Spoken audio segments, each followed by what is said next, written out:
proud stripes and bright stars through the perilous fight.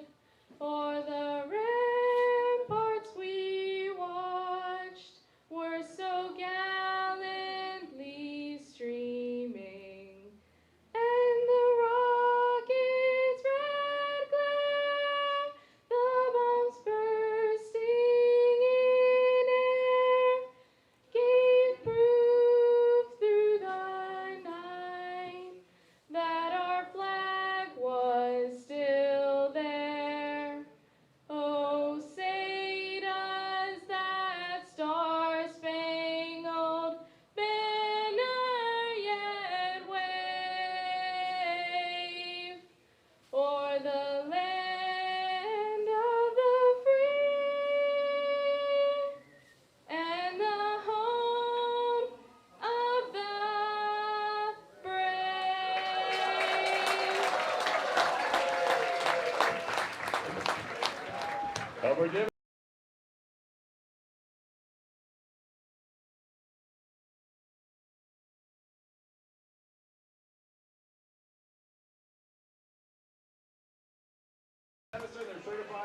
Welcome to Rec Park, where tonight the Healdsburg and Prune Packers take on the Solano Mudcats. Easton Stockford, Hugo Traverso here joining you tonight. And Hugo, tonight's about us. It's interns night here at the park. It's squad night, celebrating all of the interns out there. We got Zach Sir up on the mound. The Packers have locked up the #1 seed in the PEL. But how important are these games to building momentum come that championship series next week? Well, I mean, you've seen this team. They haven't lost back-to-back games since I think I was in second grade. They've been unreal, a crazy run for them. They're looking to just keep things rolling heading into playoffs, roll on from the weekend, get 3 consecutive strong wins, sweep in this series against Solano, and move into playoffs next week, ready for whoever is thrown at them. Likely going to be Lincoln or Medford right now, but we'll see. Everything's going to kind of shake around this week. Yeah, this week definitely coming down to the nitty-gritty for everyone. Having a look in the field for the Packers, it's Zach Syrup on the mound. Joining him behind the plate is Trey Martinez. The right side of the infield is Matthew Austinfort over at first. Brendan Lewis at second. Matthew's brother Michael playing shortstop for the first time this season today. Normally a corner infielder, but taking up that middle infield spot. Over at third is Camden Sauce, recent addition from Santa Clara. Cannon Golden in left, Will Van Wee in center, Dane Morrow in right. Rounding out the outfield, Rex Watson is your designated hitter. Definitely more interesting lineup for the Packers with Michael Austinfort over there at short. Everyone else kind of in their normal spots. Joaquin Stewart, Tyler Crudo, Wyatt Davis, the first 3 for the Mudcats. Maximiliano Garcia, batting cleanup, Cole Elvis 5th. Dante Coyote batting 6th. Caden Witten batting 7th. Gilbert Roth 8th. And rounding it out, Raphael Hall playing center field, batting 9th. Well, I mean, this is a Mudcats team, Easton, that's so incredibly talented offensively. Have one of the worst bullpens, worst pitching staffs in all of the league, but one of the best offenses. So very interesting. They remind me, they're a shootout team. They remind me a little bit of the types of teams you'd see in the ASUN conference, just high scoring, maybe the Horizon League, very high scoring games. Well, Zach Syrup recently signed with the University of Washington. His first pitch taken the other way, flaring down. It'll drop just foul. 0-1. First pitch right on time at 6 p.m. Easton. Maybe the first time that's happened all year, Hugo. Yeah, that is that's a big. It's a big deal. Big deal. Big start for the Prune Packers here. I feel like it's either just early or just late by a minute or so. I think they're lucky if it's early. We've had a couple early games this year. 0-1 the count for Syrup. The lefty deals home. That one skips in the dirt. Ball and a strike now to the leadoff man in Stewart.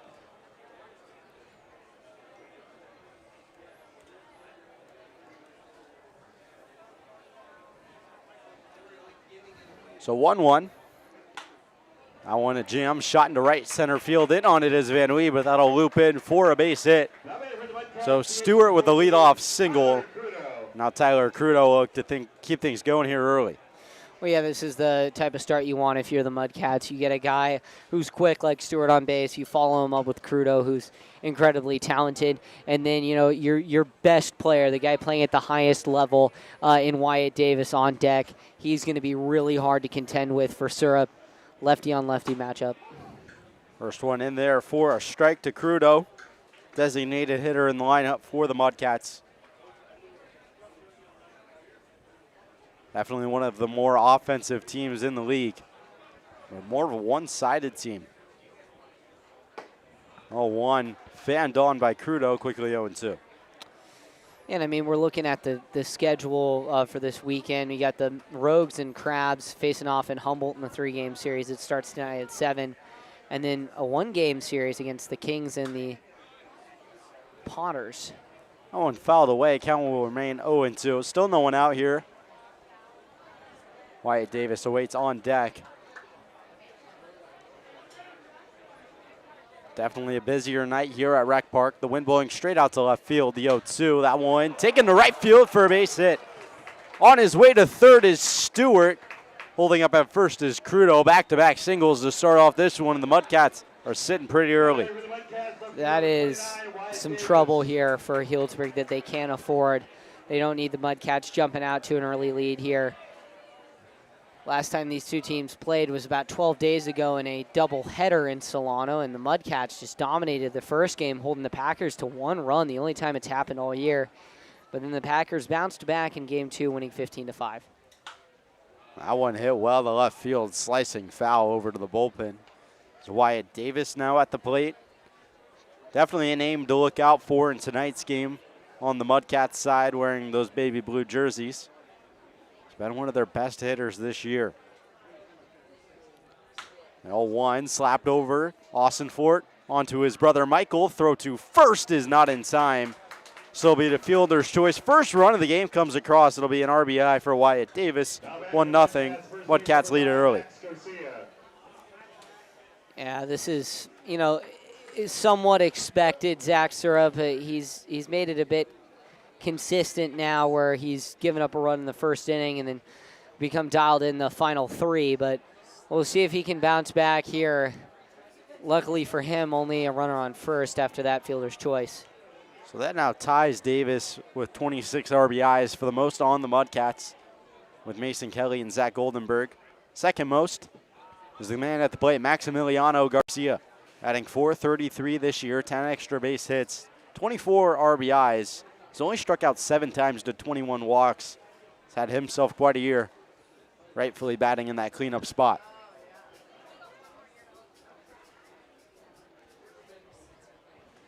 (1-0). Chase is up and in. 2 balls, no strikes now to the first baseman.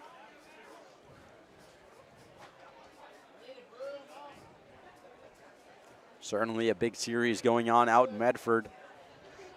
Rogues have to find a way to win that series. Lincoln has the West Coast Kings coming up tomorrow. Now 3-0 as that one's away. Yeah, looking at it with a Potters win, they move, you know, assuming things stay consistent, they move about 3.5 games back. And one in there for a strike. Good bounce back pitch there from Syrup, 3-1.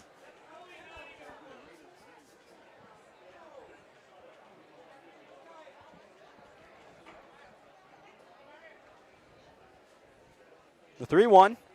That one on the outside corner. Syrup able to get it back to 3-2, full count.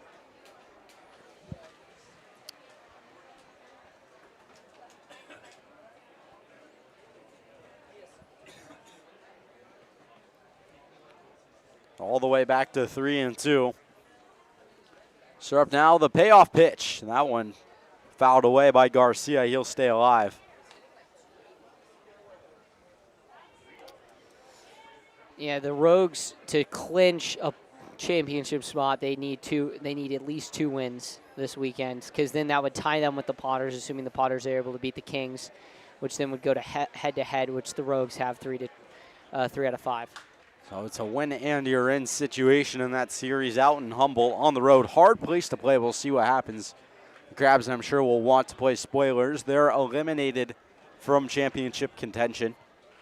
Just coming down to that second spot now. Packers play the Marysville Giants tomorrow. And then Solano again on Sunday. Big breaking ball just misses low. And Garcia will walk in a good at-bat.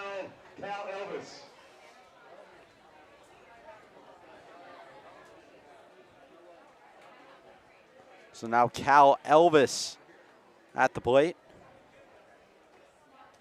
He's batting .313 this year. Has 2 runners on. Syrup and a bit of an early jam here.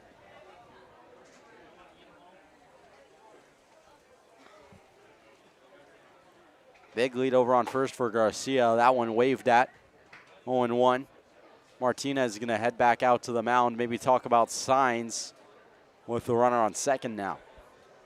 Yeah, I mean, you got to force at every bag right now. So at the end of the day, anything that's in on the infield, try and turn 2 with it.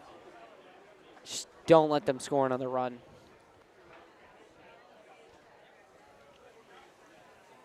Oh, and 1 the count. Syrup rocks and fires that one into the left-handed batter's box. Ball and a strike now.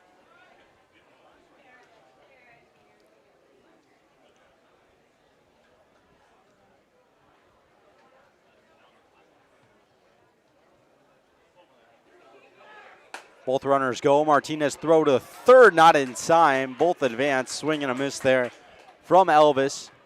Now count is 2-2 here. 1 out, no possibility of the double play. Yeah, it's a huge stolen base there.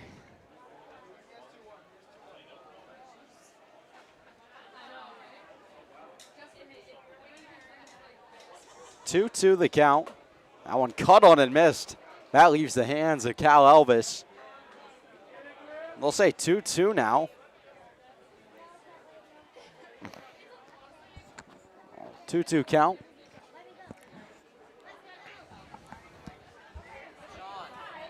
You have the pitcher as Caden Castles.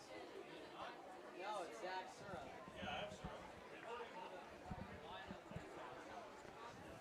Syrup. 2-2, 1 away here. Syrup's pitched. Elvis hit over to Austin Ford. Throw to the plate. Martinez. It's all the way to the backstop. Now coming home is Maximiliano Garcia. Time is called as that one went into the dugout, I believe. We'll see what happens, but I think both runs are going to score, and they will.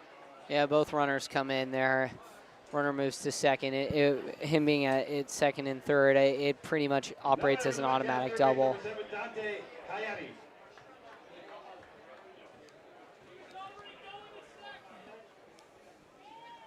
So Elvis will advance to second on the play. It'll be ruled an error by Matthew Austin Ford over at first. Definitely had the runner beat with the throw if it was on target. Now 3-0 the score. An early start for the Mudcats, showing why they're one of the offensive powerhouses of the league.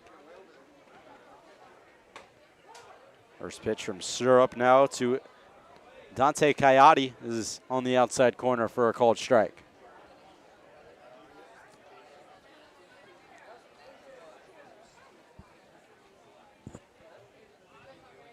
A 1 the count for Syrup.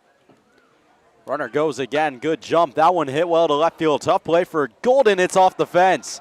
Weird kick off the wall all the way back into shallow left field. Easily scoring is Elvis. Coyote will pull into second. A 1-out double. 4 runs in the top of the first. Talk about a crooked number from the Mudcats. Yeah, just disastrous here to start from Syrup. Hard to watch. You know, that kick off the wall, that happens pretty often here, and it's hard to play the outfield out there. Coach Gomes definitely stresses the need for some upgraded, just field upgrades and upgraded wall padding, but not much you can do there if you're Golden. So now a runner on second. Runners have been in motion early and often. Fastball right down the middle, called strike. Caden Whitten at the plate, the shortstop.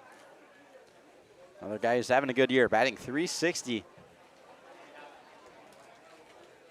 on a team that has just been so consistent with their averages.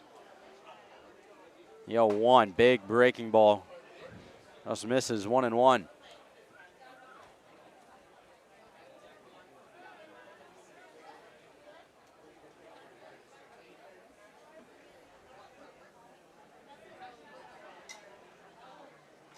One from Syrup, fouled away. Ball and 2 strikes now to Witten.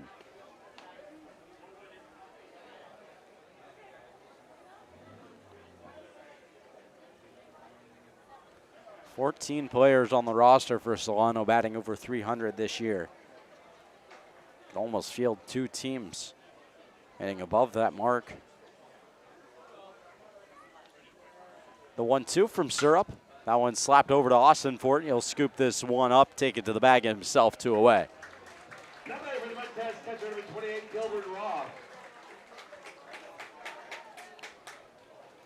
So now Gilbert Roth with 2 away will step in. Runner does move up to third, so Coyote 90 feet away from the 5th run of the inning for the Mudcats. Syrup's just got to work out of this. He works out of this. He's able to get back up in the second, just build some confidence. Catcher Gilbert Roth swings and misses 0-1.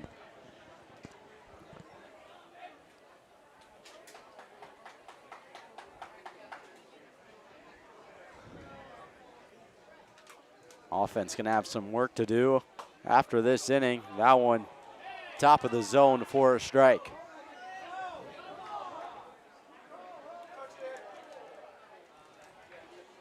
So to the count now for Syrup. Trying to get out of a nightmare top of the first here. That one in the dirt. Roth will leave it there at 1-2.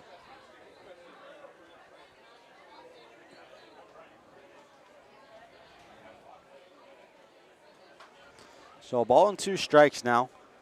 4 already across this inning on 3 hits. That one got him swinging in the dirt. Not an ideal start for Zach Syrup and the Packers pitching staff. 4-0 the score, 4 runs, 3 hits, 1 error from the Pack. They do strand 1. A lot of work to do in the bottom of the first.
Bottom of the first, 4-0 the score. Big top half for the Mudcats. Having a look at the field for them. Cade Taylor on the mound, right-handed arm. Gilbert Roth behind the plate. Dante Coyote at third. Caden Witten at short. Joaquin Stewart at second. And Maximiliano Garcia at first.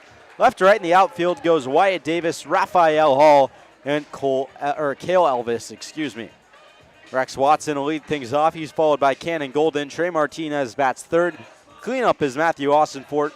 5, 6, 7 goes Dane Morrow, Camden Sauce, Will Van Wee, and rounding it out is Michael Austinfort in the 8th spot, and ASU's Brendan Lewis batting ninth.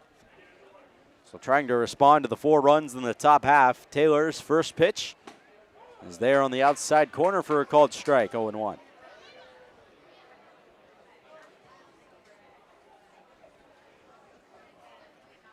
Watson came in hot from Coastal Carolina. He stayed hot since. The Chanticleer has had himself quite a year. He went over the press box during batting practice, the 0-1. Skips in the dirt. Ball and a strike now.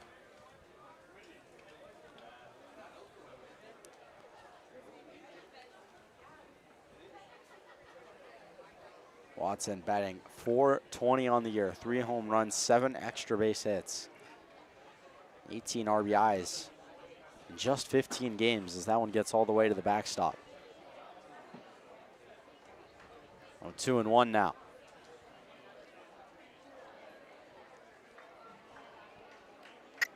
We took a little batting practice ourselves today, Hugo. Intern combine before the game. All the players were watching. Say we did okay. Yeah, I think it was all right.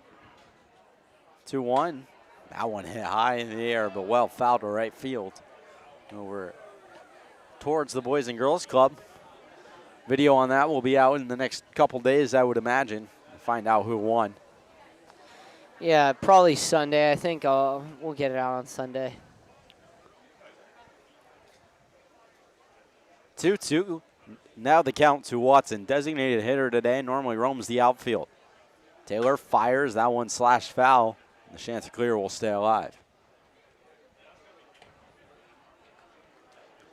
I think I just like saying Chanticleer, Hugo. It's a fun thing to say. Definitely not something most people have heard of, especially if you're not a college sports fan. A great baseball program over in Coastal Carolina. Frequent Omaha visitors. The 2-2 to Watson.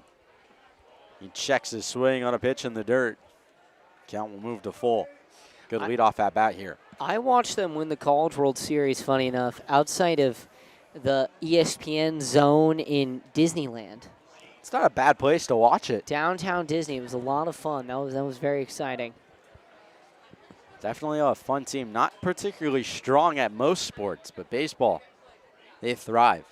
Payoff pitch is outside corner, called strike 3. That one is way off the plate, according to the TrackMan. About 3 balls off the plate, in fact. Watson not a fan of the call. 1 away.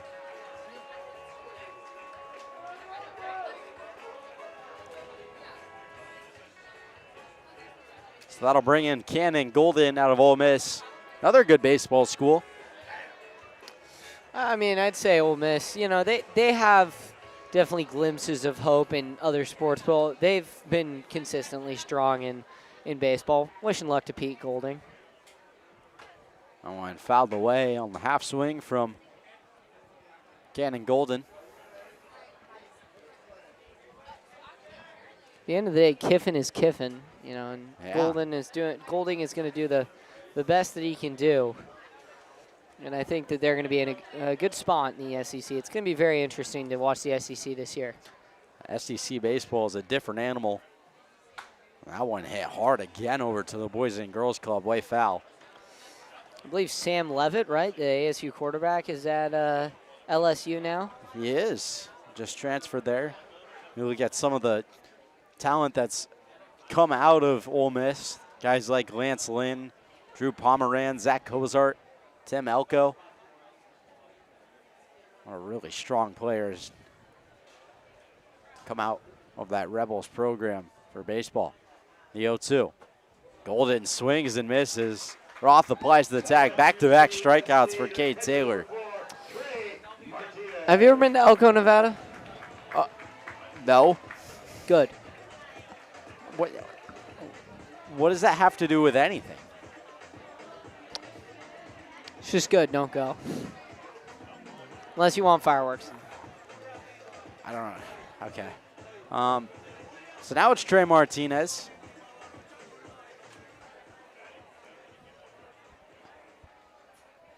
University of California, San Diego. That one in the dirt, 1-0. Get quite the mix of players out here in summer ball. I mean, just looking at the first three, UCSD, Ole Miss, and Coastal Carolina. A 1-0. That one skips in the dirt back to the backstop.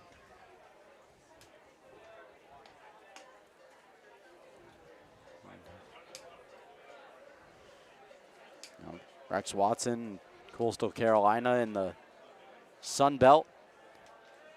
You got an SEC school all the way out on the West Coast. Is UCSD WCC? UCSD, they'll be WCC. They will in 2027.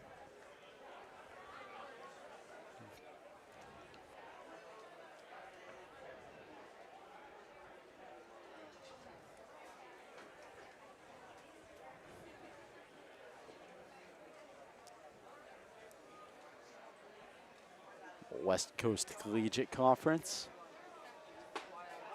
That one inside corner, 3-1 now to Martinez. Currently in the Big West, set to join the WCC.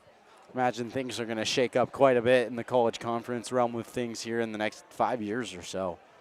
See a lot of teams moving around as we did back when the Pac-12 disbanded. And that one hit well to left center field. Back on it is Raphael Hall, camped underneath it. He'll make the catch in deep left center. So 3 up, 3 down for Kay Taylor. He strikes out 2 on his way to an efficient inning. 4-0 remains the score.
Zach Syrup back to the mound after a rough first inning.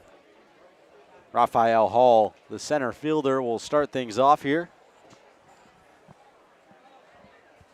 Lefty-lefty matchup for the 9-hole hitter before the lineup turns back over to the top of the lineup. That great success. First pitch, swing and a miss from Syrup, 0-1.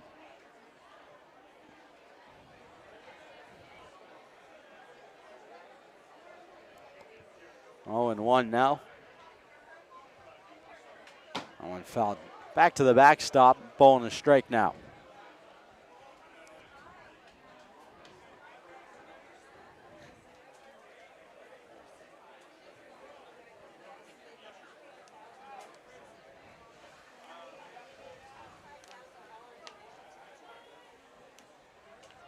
The 0-2 from Syrup. That one tapped back up to the mound.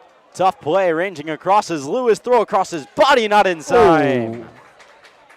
A valiant effort, but an infield single for Hall to start off the inning. The Mudcats just keep rolling.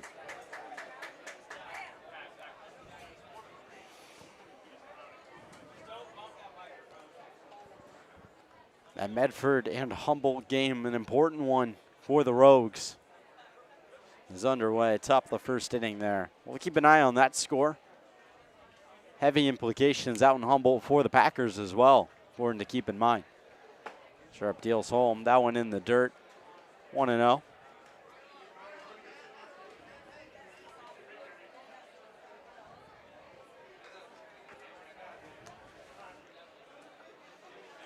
See if there's any movement from Hall over at first. That one hitting to right center field. Van Wee on his way over. He'll make the catch. One gone.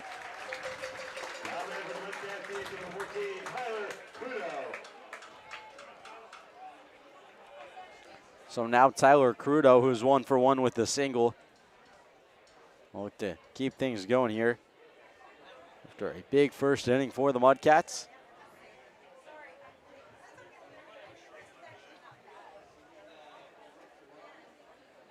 First pitch from Syrup. Stopped behind the plate by Martinez, 1-0. Mudcats not a team who are super aggressive on the base paths. Raphael Hall is 6 for 6 this year, though, and he's over at first. Breaking ball from Syrup inside corner for a strike, 1-1.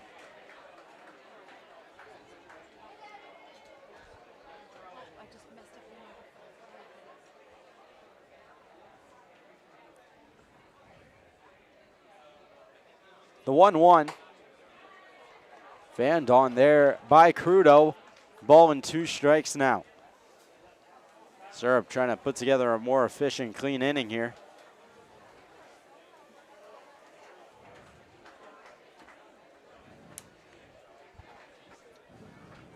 The 1-2.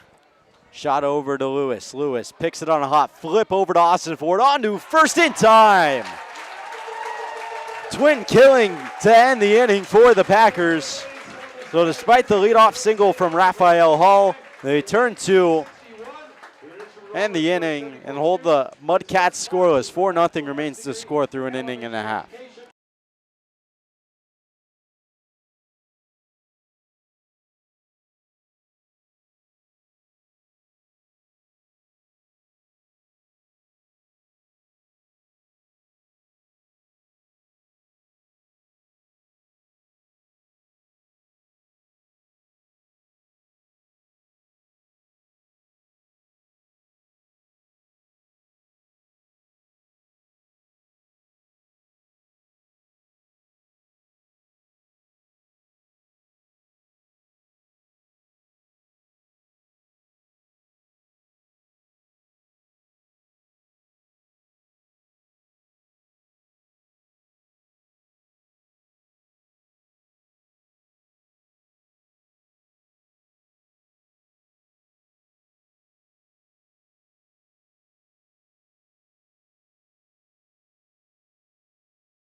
Matthew Austin for it to lead things off here. Dane Morrow will follow him, and then Camden Sauce. The 3-2 up for the Packers.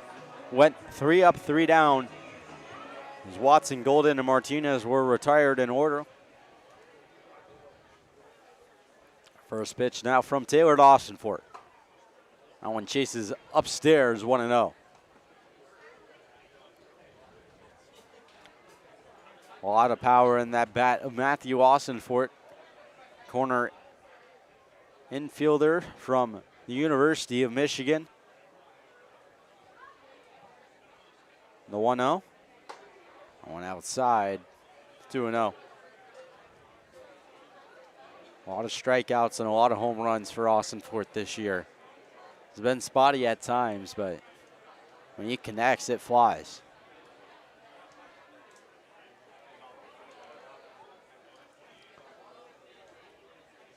Here's Taylor's 2-0. That one scoots inside. 3 balls, no strikes now to the power lefty.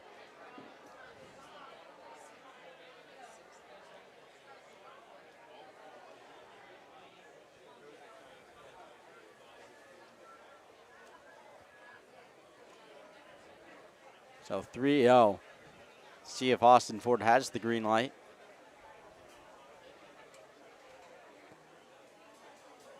That one just to get me over fastball there, 3-1.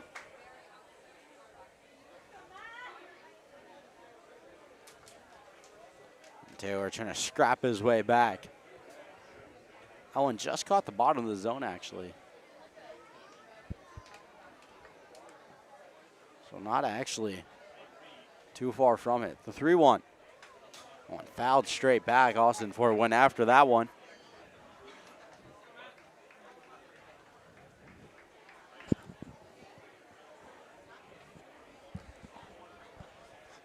The 3-2 now. Good job from Cade Taylor to bounce back. Struck out 2 in that first inning and then got Martinez to fly out to deep left center. Trying to keep things rolling here. Payoff pitch. Swing and a miss from Austin Fort. 4 straight put down by Taylor, 3 on strikes. 1 gone here in the bottom of the second.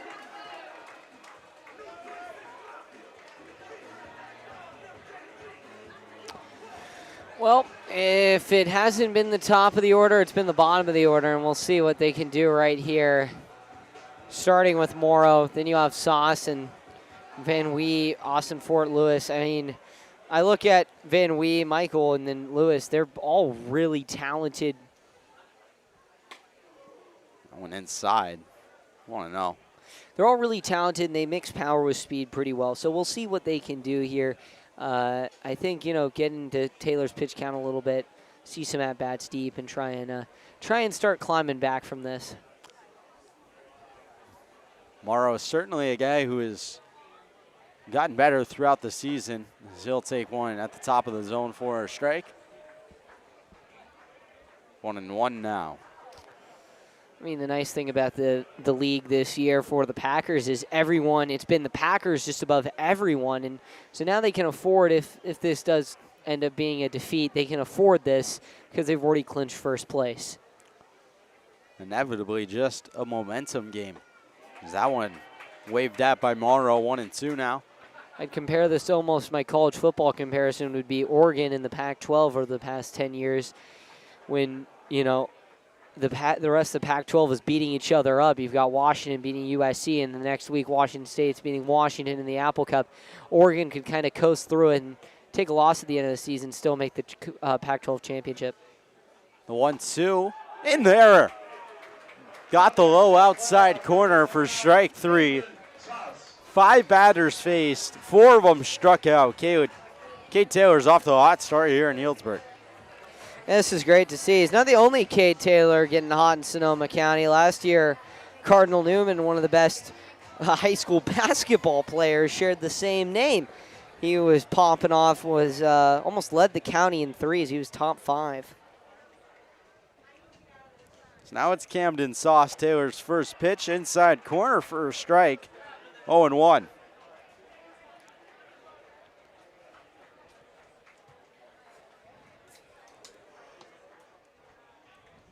Taylor's certainly working well.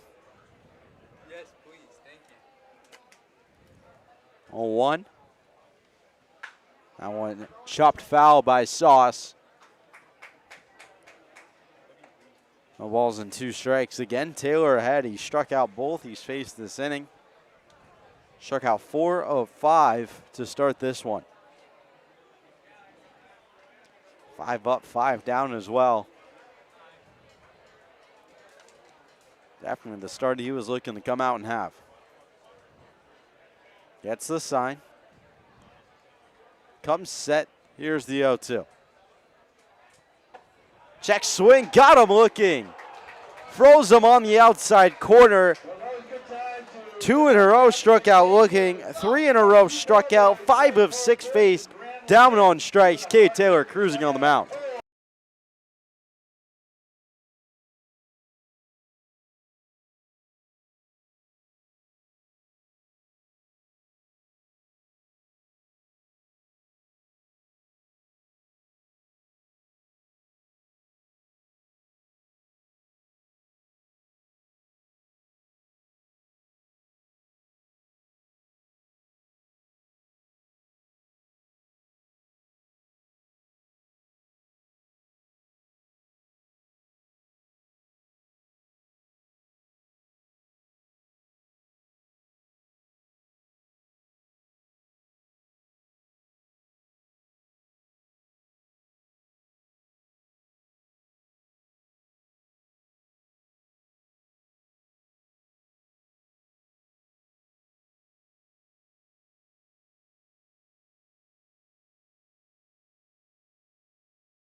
To meet you.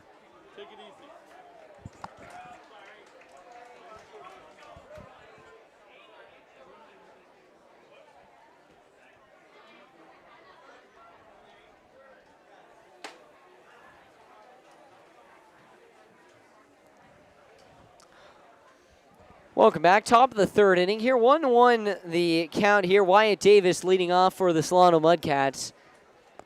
Duncan Russell, the offering is a big swing and a miss. 1-2.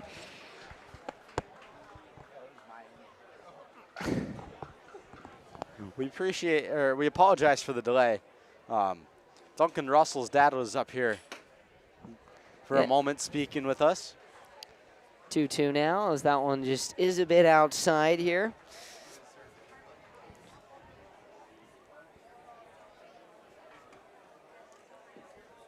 Pitch, and that one is skied. Oh, no!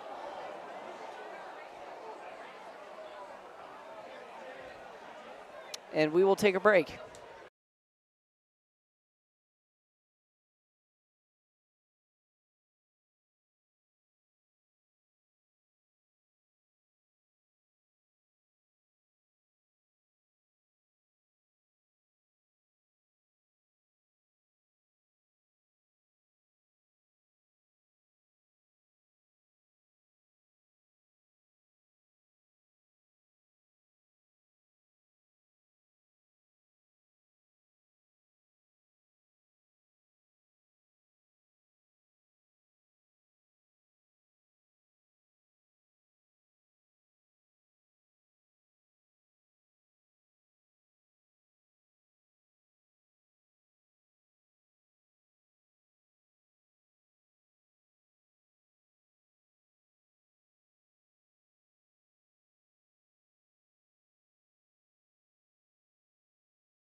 Welcome back. We resume play. 3-2 now, or 2-2 rather, to Wyatt Davis. That was ruled a foul ball.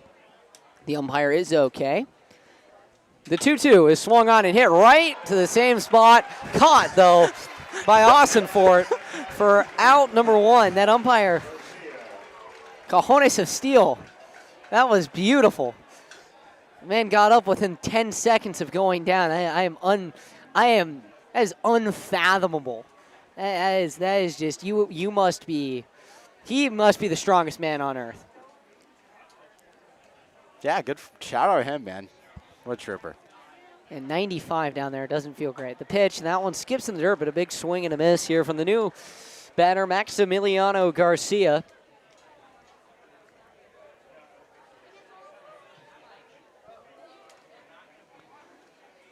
0-1 now from Russell. He kicks and fires. That's a breaking ball just off the outside part of the plate. 1-1.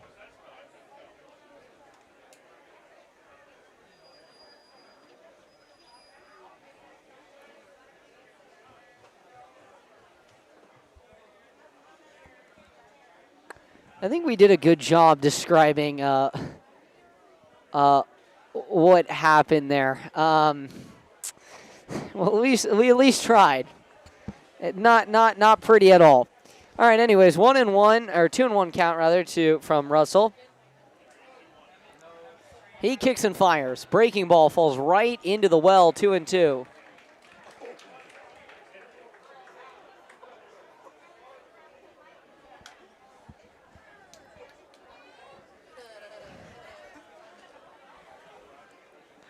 So 1 down, 2-2 count. The pitch from Russell. Breaking ball is just a bit upstairs there. Garcia lays off of it. He walked back in the first. Wyatt Davis lined down to first to open the inning after hitting a 95-mile-an-hour ground ball straight into the acorns. 3-2. Swung on, popped up. Shallow center field. Back on it is Lewis. He is calling everyone off and making the catch.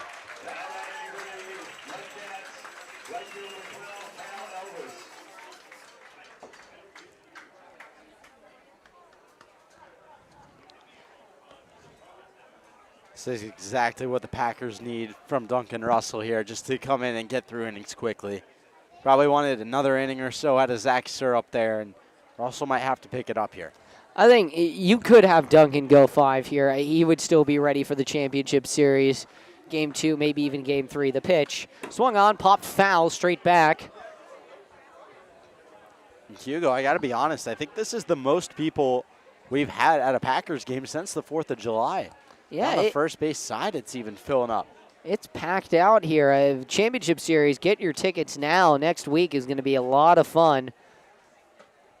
0-1 is in there for called strike. Bit of an obstructed view, ladies and gentlemen. I apologize. 0-2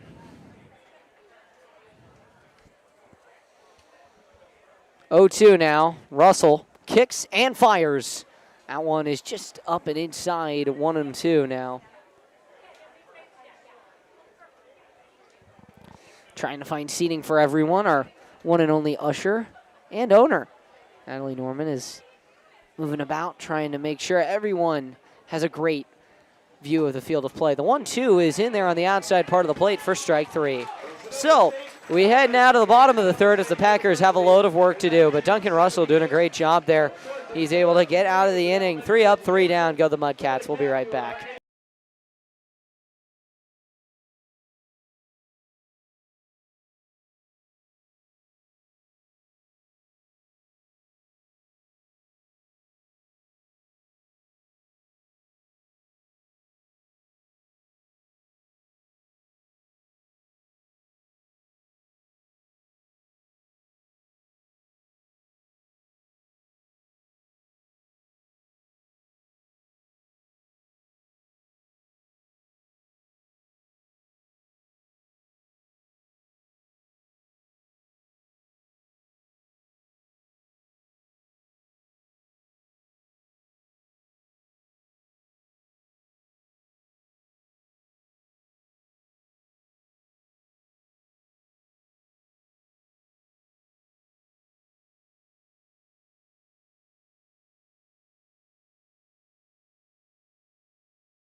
Well, welcome back. Bottom of the third, and the Packers so far, it's been a dismal day at the plate. Downed in order with 5 of those guys going down by way of the strikeout. It'll be Will Van Wee, Michael Austinford, and Brendan Lewis. 7-8-9 against Cade Taylor, the tall righty out of Butte College up near Chico. Taylor sets, kicks, and fires. That one skips in the dirt, 1-0 to Will Van Wee out of Houston. One of the few Packer outfielders who's actually survived the entire season.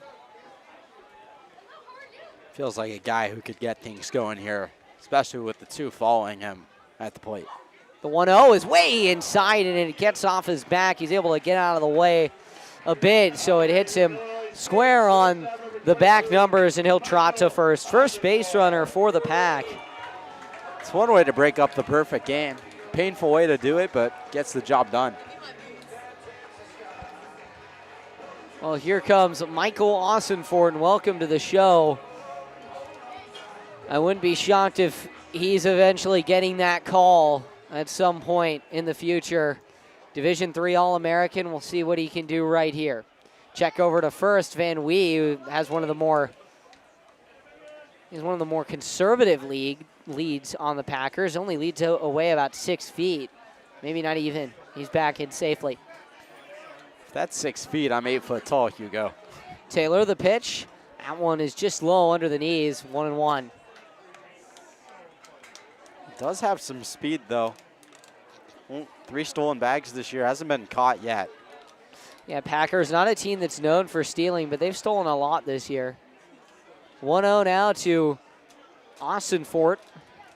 The pitch on the way. Swung on and grounded gingerly over to third. Picked up there by Coyote. The throw to first is over the head of the first baseman, Garcia.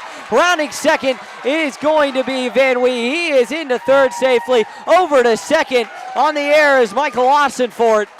And the Packers are in business. There was no third base coach over there at third. Coach Gomes is still by the dugout. Didn't think he would get too much action there. He's talking to Matthew Austinford. Will Van Wee was starting to head for the plate. Coach Shoup ran out and gave him the stop signs about halfway down the third base side. So would have been a close play if he had gone, but gets the last minute halt there.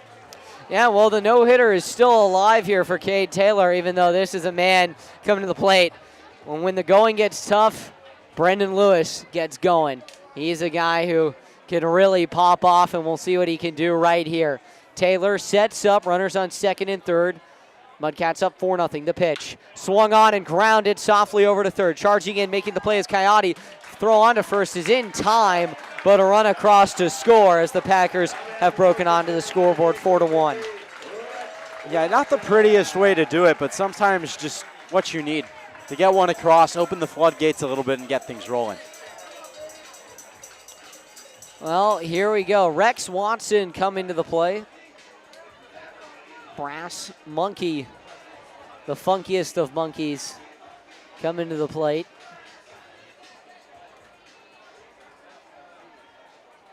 Runner at second.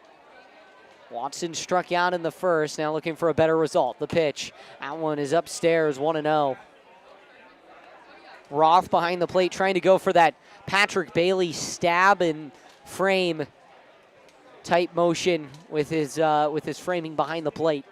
1-0. Packers still have some work to do. Watson is the right man. The Chanticleer waits. The pitch way inside around his back. It kicks all the way back to the backstop, and over to third on it is Michael Austinford.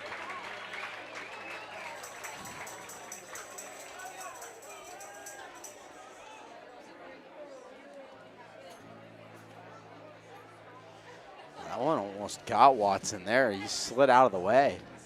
Yeah, he's able to get out of the way of that one. You would have thought maybe wear it, but now runner on third, an even better chance for the Packers to cut into this deficit even more. Taylor kicks and fires. Fastball, big swing and a miss for strike one, 2-1.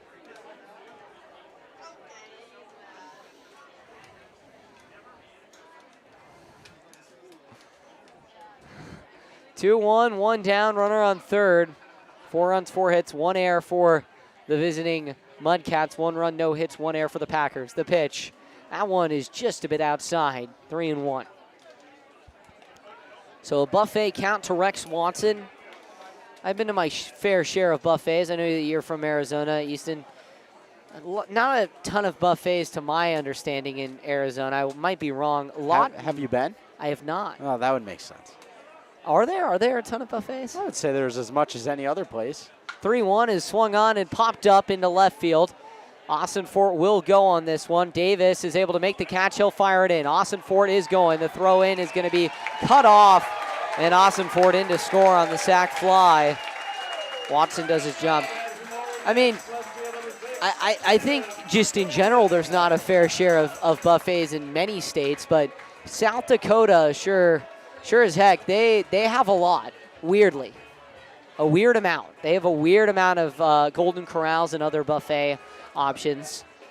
Driving through that state, there's a ton. The only sweet tomatoes in the entire world's in Arizona. Oh, really? That's shut down with COVID, and the only one left is in Tucson.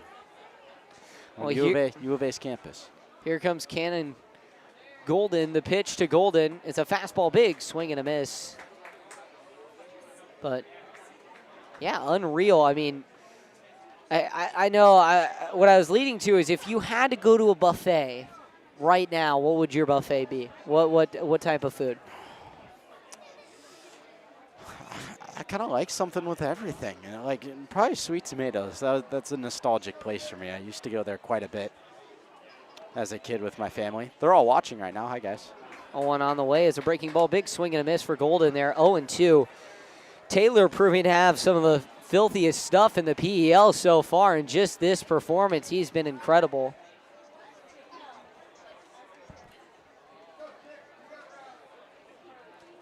Oh-2 now. Taylor out of Granite Bay, California. The 0-2 on the way. Swing, and this one's popped up. Left side, over on it is Davis. He charges into foul territory, and he'll run out of room. Foul ball.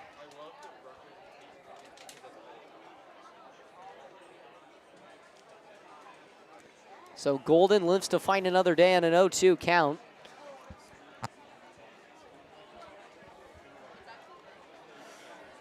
So sweet tomatoes. What type of food would you get there? Is it very American? Is it American or it's is like it a salad bar? There's not a whole lot of protein actually. It's like salad bar, pizza, some mac and cheese. It's kind of like an old school American. Ben Franklin's? It's a little. I don't know. Like kind of like that. That's a South Dakota spot. 0-2 on the way.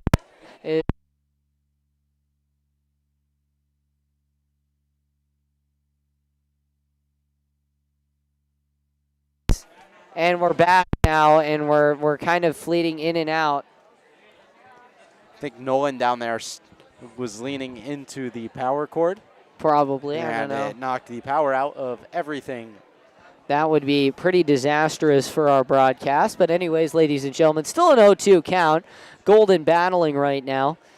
I'd say a buffet for different types of cuisine would be amazing. Greek buffet would be fantastic. I would love that. That's a fantastic idea if anyone wants to do that, kind of that option. The 0-2 on the way is away, 1-2. We kind of had a bit of a taco buffet. We did. Earlier. Credit to the spot. Thank you, guys. Shout out to the spot. Some great tacos as well. Some needed tacos. I was hungry. Yeah, it was very good. Very, very good food from the spot. Always great food. One of our great food trucks that we have out here. 1-2 on the way is swung on, and ladies and gentlemen, breaking news, it's popped foul. 5th foul ball of the at-bat now for Golden. He has just been battling so far, still 1-2. He's the type of guy who can start 0-2 and battle his way all the way back to a walk. He's done it a couple times this year, and we'll see if he can do it again right here. 1-2, Taylor gets his sign. Deep breath, glove to his face. He comes set, kicks, and delivers. Swung on and popped up in the infield. Over on it is Witten. He is called off by the third baseman, Coyote, who makes the play for out number 3. So the Packers are able to bring across 2 runs. They aren't able to get a hit just yet, but they'll see if they can hold this 2-run deficit and maybe climb back into the lead in the 4th. We'll see.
Well, welcome back here. Dante Coyote will lead off the inning. It'll be Coyote and then Witten, followed by Roth. The 6-7-8. Coyote hit a RBI double back in the first, and we'll see if he can continue this hot streak. Here's the pitch from Duncan Russell. This one skied into right field, and it'll fall in just fair. No, the umpire calls it foul. It looked like a fair ball that landed right on the chalk, but umpire has a different thought of it. So it'll be 0-1 for Coyote. And Russell just needs to keep cruising here. Probably going to have to go 3, maybe even 4 innings in the middle of this game. We'll see how deep they take him. The championship coming up, maybe smaller workloads for everyone, but we will see. Pitch in there is in for a called strike 2, 0-2. Coyote, a party out front athlete, hits with Coach Gomes, plays at College of Marin. The pitch, breaking ball, big swing and a miss, and Coyote is sat down on strikes. Back-to-back strikeouts for Duncan Russell.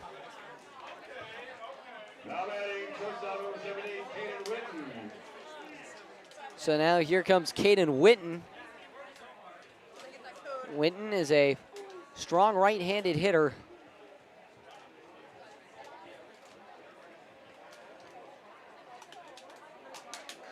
Grounded out to first, and the first pitch is way inside 1-0.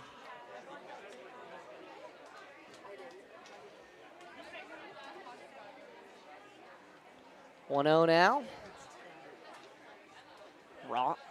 Russell kicks and fires, and that one is in there at the knees, called strike 1, 1-1.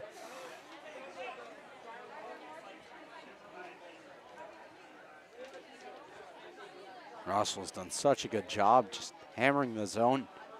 We've seen when the Packers just put so much pressure on hitters is when they have success. And now 1-2 count here. Coyote, who struck out, he was a member of Petaluma High, their baseball team. Petaluma native. The 0-2 is a big swing and a miss. 3 consecutive strikeouts now for Duncan Russell as he is just rolling so far. It's what this team's come to expect of him as well. He's been so good all year long. Not showing signs of slowing down here at the end of the year. Well, here comes Gilbert Roth. Struck out, was the only strikeout through the first part of the order, and that one is a foul ball.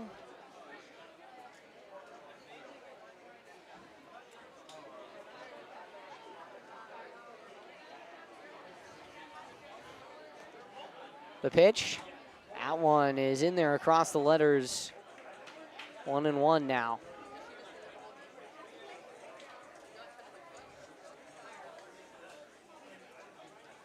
The pitch. Just catches the outside black, 1-2.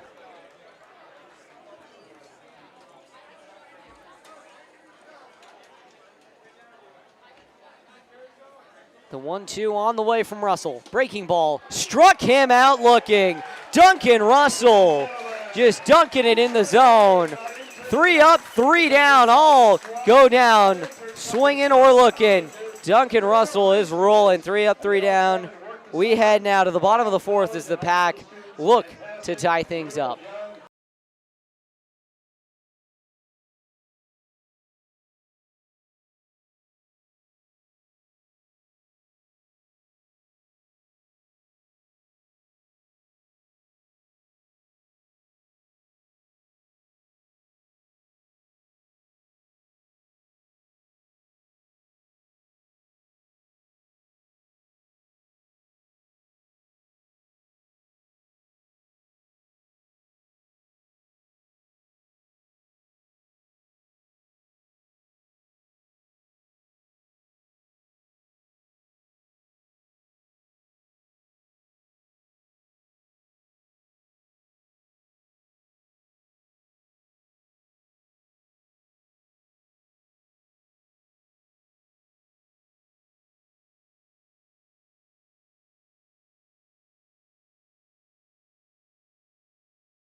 Welcome back here, bottom of the 4th inning.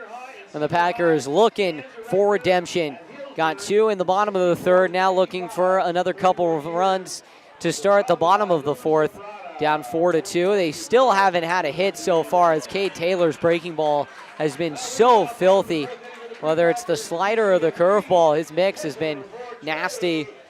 It'll be Trey Martinez, Matthew Austinford, and Dane Morrow. So the power alley coming through here for the Packers. Martinez, he flew out to center back in the 1st. All 3 of these guys were put out by Cade Taylor, who struck out his first 5 of 6 batters faced. Taylor now will face Martinez. Martinez, Union City, California native, steps in. The pitch from Taylor. Fastball is swung on and grounded gingerly up the middle. Tough play at second, fielded by Stewart. The throw to first is offline. And a safe run there, a hard 90 for Trey Martinez. It's going to be the first hit of the game for the Packers there, an infield hit. And it's going to usher out the Solano Mudcats head coach to come talk to Cade Taylor. Looking down in the bullpen, nobody's warming up just yet. Oh, nope, we do have someone popping out from behind the oak tree, and that's going to be the day for Cade Taylor. So he goes 3 innings, gives up 1 hit, 2 runs. I believe 1 of those runs is earned, and no walks and 5 strikeouts. So have yourself a day, Cade Taylor. The book isn't entirely closed on him. He's still responsible for Trey Martinez, but we'll have the new pitcher as well as some analytics and statistics when we come back.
Well, welcome back here. Joseph Torres, the southpaw, on the mound now for Solano.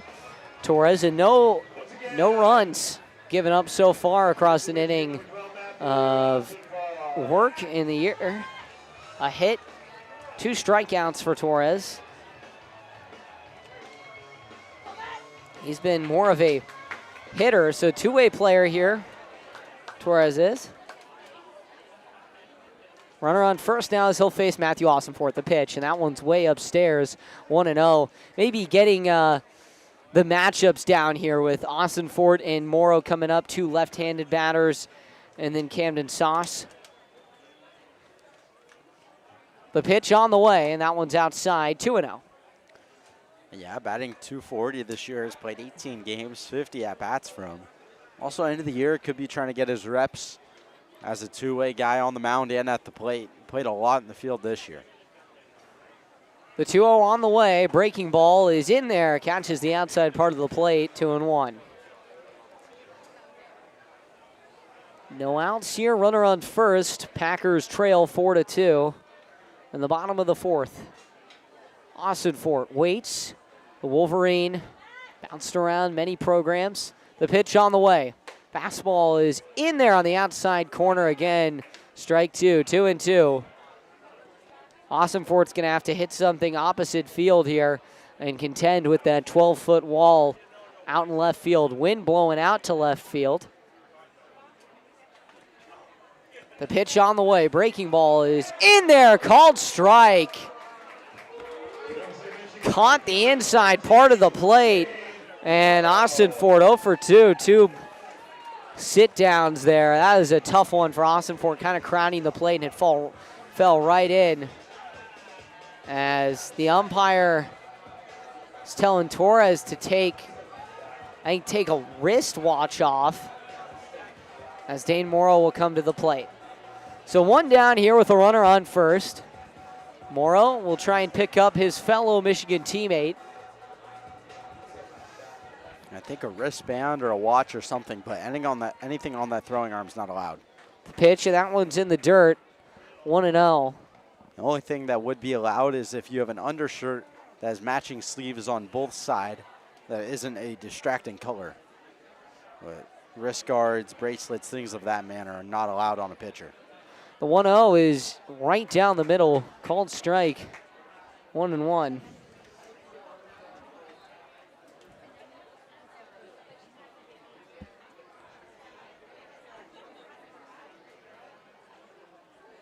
One on the way, and that one is down the belt, flared out into left field. It will fall in fair. Rounding second and digging for third is Martinez. He'll be held up there into second with a double is Dane Morrow. And for the first time tonight, the Packers have gotten something to fall in the outfield. Now runners on second and third with 1 down. They're threatening to tie this game up.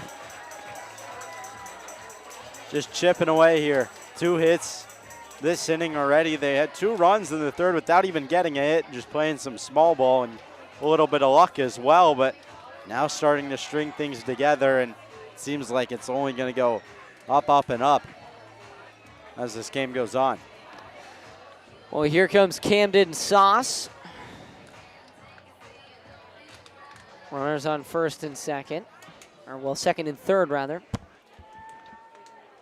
1 down here. Sauce, the pitch, swing and a miss on the high cheese. Sauce out of Santa Clara. A Bronco out there. They've had a lot of notable guys get drafted out of that program. Great program for pitching. 0-1 on the way. That one is in there, called strike 2. Robert Avizian out of Santa Clara as well. He was a Prune Packer in 2024. 0-2 now. The pitch, swing and a miss. Back to, well, 2 strikeouts last 3 batters for Joseph Torres as he's rolling here. Will Van Wee will come to the plate. Oh no, we had a comment, Easton, from Kevin Hammond. Baskin Robbins Buffet. I don't know if that's a thing, but I mean, I guess that'd be good. Yeah, that would be great. The pitch, breaking ball is way upstairs to Will Van Wee. He took one on the back to be the first base runner of the ball game for the Packers, and now he'll look to tie things up here with a base hit. The 1-0 on the way. Fastball swung on and driven. Deep left field. No doubt about it. That one is gone. And the Pack have the lead. Will Van Wee, the Cougar, rolling through the forest. 5-4 Pack.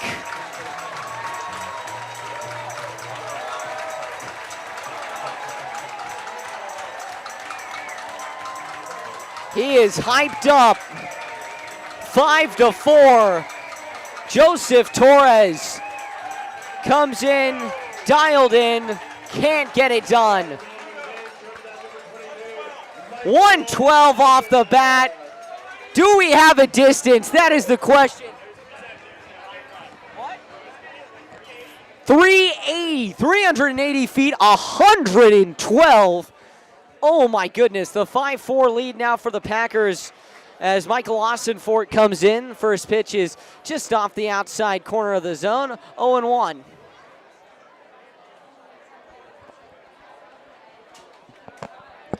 Reed, it's 5-4. The pitch, and that one's grounded gingerly over to short. Routine play for Witten. The throw to first in time, and the side is retired. But the Packers are able to break through. They break the mold and become all-stars. 5-4 when we return.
Packers turn the tides of things, top of the 5th inning now.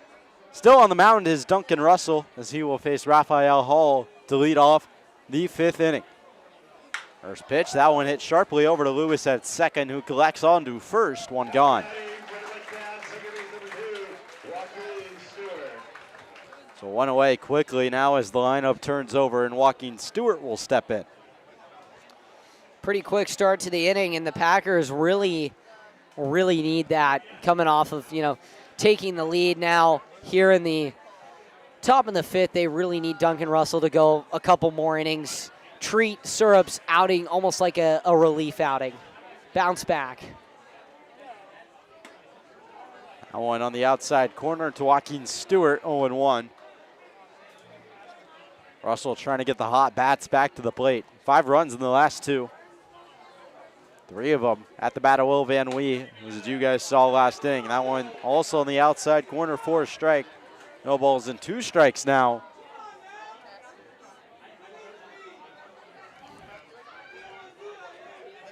So 0-2 now. Russell fires home. That one poked foul at the plate. Knocks some leaves loose. Count remains 0-2.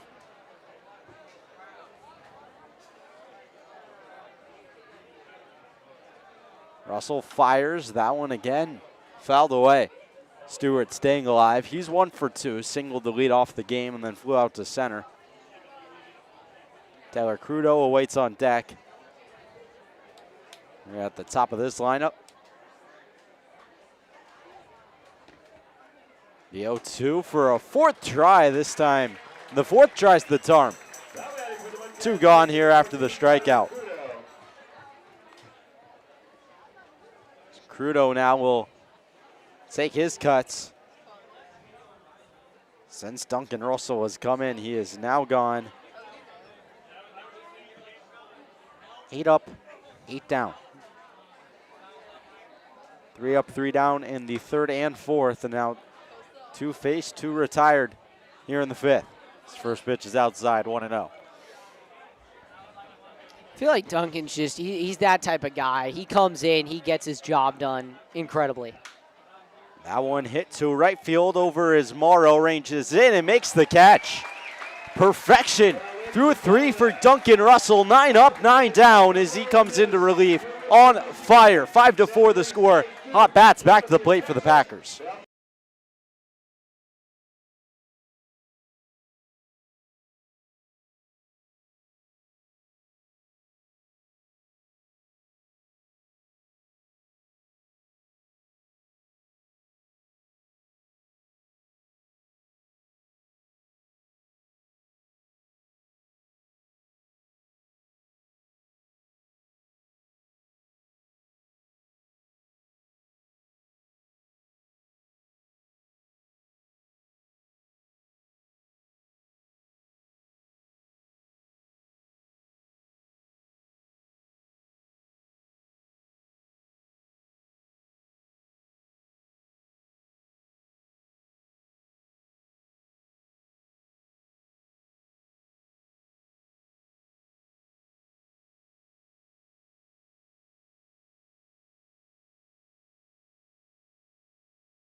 Brendan Lewis leading things off here for the Packers in the bottom of the 5th inning. They lead at 5-4 thanks to a 3-run home run from Will Van Wee. Still on the mound is Joseph Torres as his first pitch breaking ball loops in there for a strike. And we'll see what they can do here. I mean, you got a righty, a powerful righty at that with a lot of speed to start your inning off, and that's really what the Packers have needed. 1-0 flied into left field. Wyatt Davis moving to his right. He'll make the catch. Lewis is retired. So 1 gone now as the lineup flips around. Rex Watson will step in. Yeah, I mean, just powerful, speedy right-handed hitters, and that's what the Packers have had in Lewis and Matthew Mansberry. Guys that can really get contact. They can put it out in the deep part of the ballpark. And then you have them turn the lineup over for just a duo of leadoff guys. You really have 2 leadoff guys in this lineup at the top of the order in Watson and Golden. 3 if you count Lewis, who's in the 9th spot. Kind of a triple leadoff situation where any of those 3 guys starting off an inning, it fits that prototypical leadoff man. All of them fast, hit well for average, and have some good pop. 1-0. That one on the outside half. Ball and a strike now to Watson.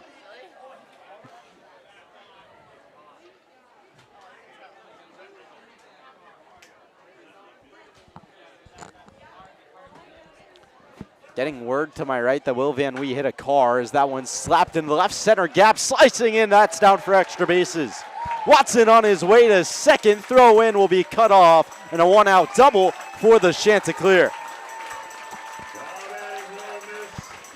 Yeah, that was just, again, a great example of Rex Watson, the Packers just dominating. And yeah, I mean, I think he hit that car. It went right through the window. I don't know if you guys can see in left center. Kind of tough with the sun. There's a gray car out there just to the left of the flagpole. It went right through the driver's side window of that car. The lucky thing about this, Easton, is guess what I have? Binoculars.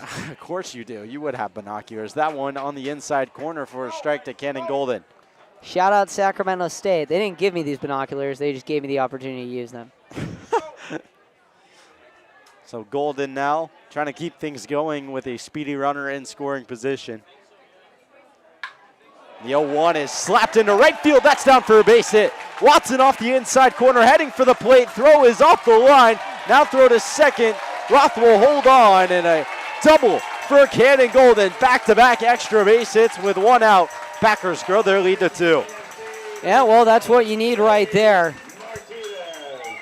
Just keep the line going. And we'll see. I mean, Packers have just been rolling so far.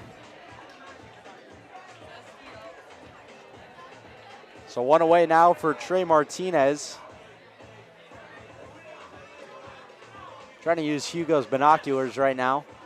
I haven't used binoculars in a while. You can see it out there. Definitely went through what looks to be a gray Honda Civic. That might be an Acura. Kind of tough to tell still. A couple of people standing right out there, but definitely that driver's side window not in good shape. Martinez 1 for 2 with a single as that breaking ball is outside 2-0. Golden, another speedy guy over there on second base, hit to the outfield. Could score him too. It's 3 straight innings now for the Packers where they've brought across a run. I went upstairs 3-0. Back to the buffet count.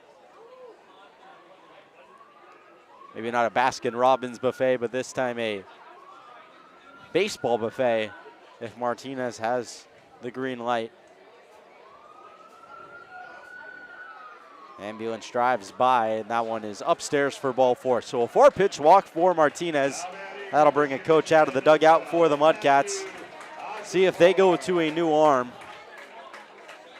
Runners on first and second now. Matthew Austinfort will be the man to step in. Would be a lefty-lefty matchup if they decide to keep Joseph Torres in. I think it's the pitching coach, so I think they're likely going to keep Torres in here. Going back to Kate Taylor, who had that great start. 3 innings, 1 hit. Gave up 3 runs, 2 of them earned while only giving up 1 hit and walking nobody. Kind of an unfortunate situation for him. The home run from Van Wee. Looks like Torres will stay in. Also hit a batter in Will Van Wee again back in the 3rd. He came around to score on a sac fly from Rex Watson.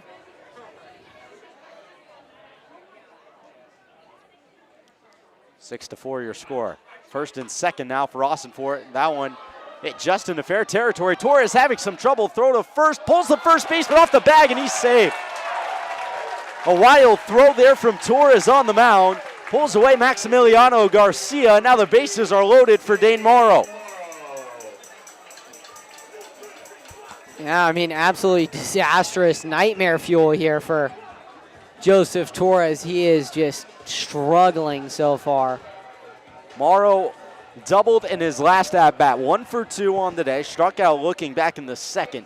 But a huge spot for him here after an error by the pitcher, Torres.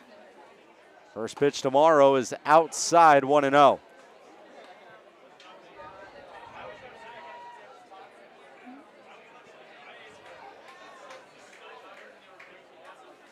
Power lefty Wind blowing out to right center. Could break this game wide open with one swing of the bat. The 1-0. That one upstairs, 2-0 now to the Wolverine. Corner outfielder from the University of Michigan has played a little bit of everywhere this year in Healdsburg. Played second, third, and all three outfield positions. 2-0 count, Torres deals. Breaking ball drops in there for a strike. He's played every position. The question is, can he catch? I think he could probably throw, being an outfielder, so likely looking at it. You're seeing 9 innings. 9 positions for Dane Morrow would be fun. 2-1. Another breaking ball. That one drops in there again. Quickly 2-2 now. Back-to-back pitches that Torres has been able to bend in there.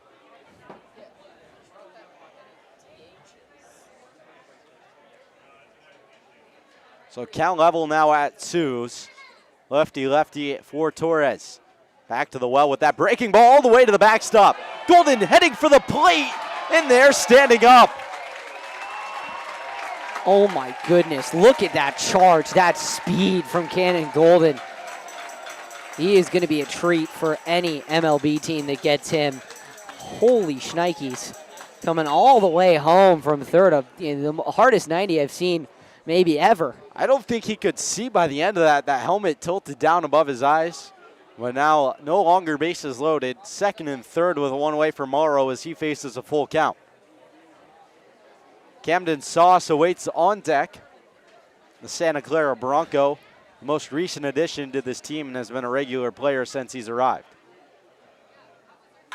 The 3-2, and that one shot into the left center gap for a base hit.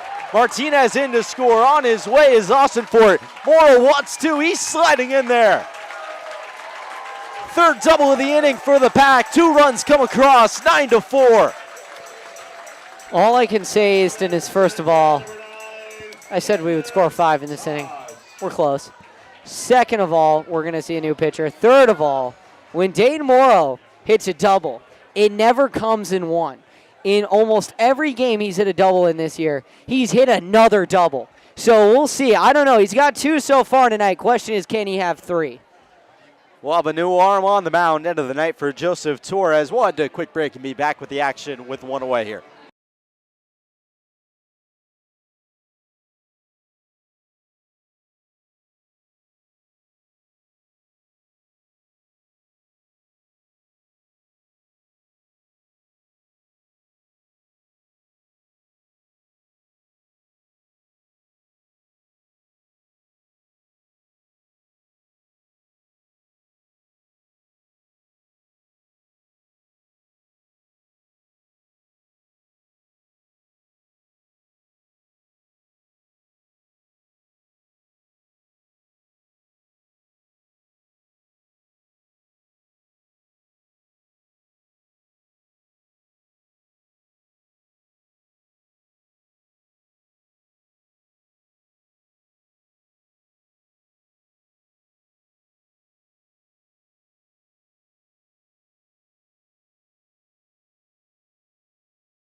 So runner on second now for Camden Sauce, who will come in to try and add on the 10th run in just 3 innings for the Pack. Dane Morrow stands at second. Kai Davis, the new pitcher on the mound. Book's not closed on Joseph Torres just yet. Went an inning, a third, gave up 5. He's given up 6 runs, 5 earned so far. Davis having to look back Morrow. First pitch is a breaking ball in there to the righty. Yeah, Sauce looking to bounce back here. 2 strikeouts in the night. I mean, look at Matthew Austin for it. 2 strikeouts coming into his at-bat, and he's able to reach on a swinging bunt. So you never know how it's going to be done, but it can be done. The 0-1, and that one into right field for a base hit. Morrow on his way to third. He'll be held up. Hard turn from him. That'll put runners on the corners with 1 away. Yeah, this is just the nightmare continuing here. Now Van Wee looking to break another windshield here in his third at-bat. I would love to see it. If he's able to hit that car again, that would be amazing.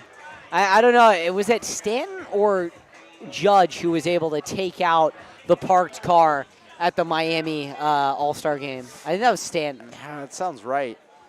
He's got a number of cars to choose from out in left field. See if he goes for the same one or if he wants a new one here.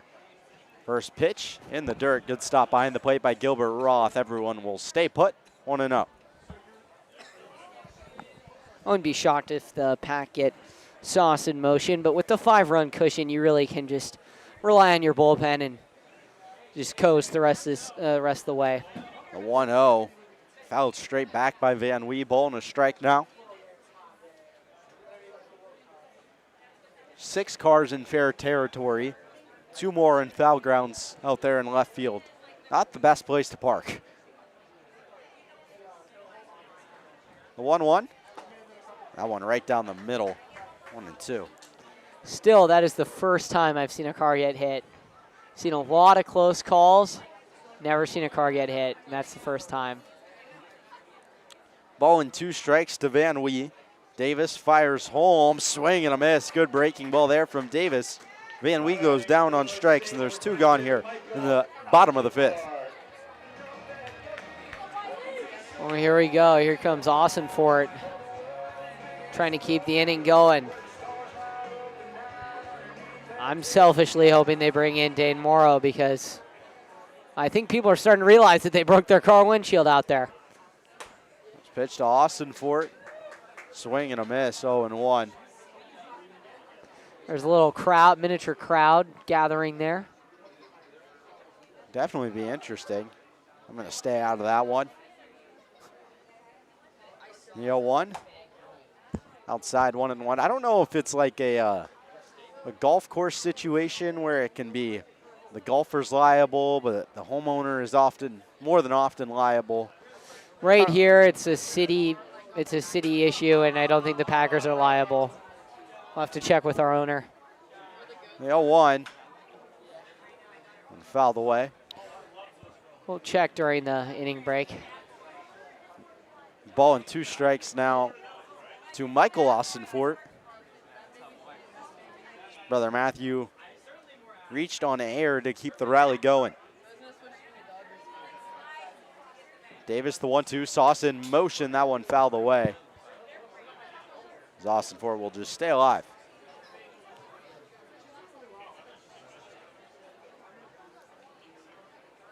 So count remains 1 ball, 2 strikes. Righty-righty matchup. That one, some high cheese right past Austin Ford. For back-to-back strikeouts for Kai Davis.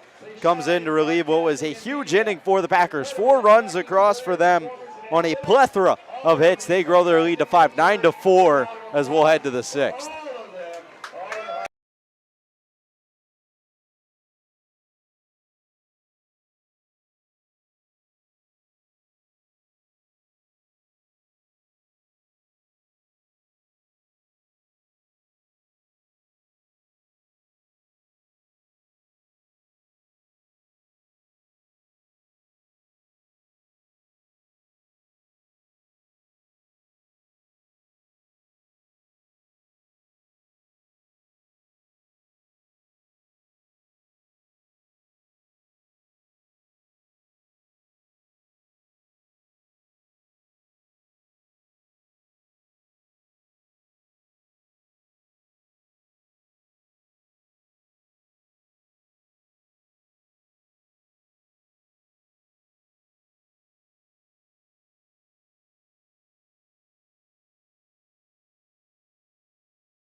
Wyatt Davis trying to get some back for the Mudcats here as they give up 4 in the bottom of the 5th. Now in the top of the 6th, giving up 9 runs in just 3 innings. Packers offense exploding after a 6 up, 6 down first 2. As that one's fouled. Down the third base side, Peter Storiahan out of UC Davis comes in. Final line for Duncan Russell, an impressive one. 3 innings pitched, no hits, no runs, walked nobody, struck out 5. 9 up, 9 down for the California Golden Bear.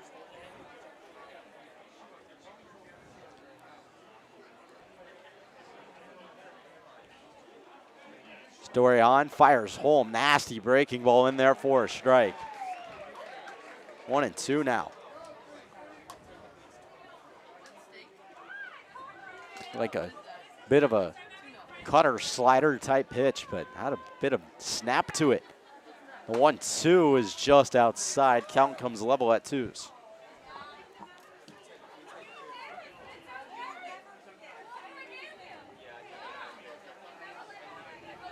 So 2-2 now. Storiahan rocks and fires. That one fouled away.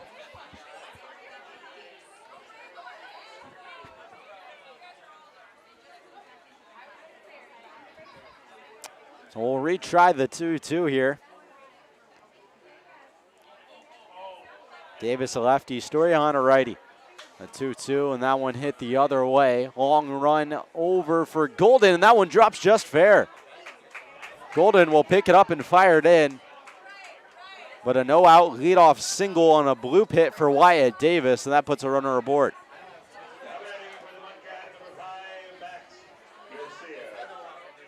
So Maximiliano Garcia now will step in.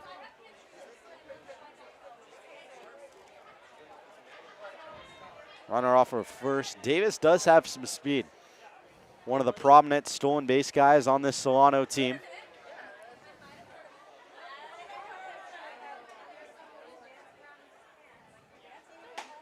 Eight bags for Davis. First pitch strike there to Garcia. 8 for 8.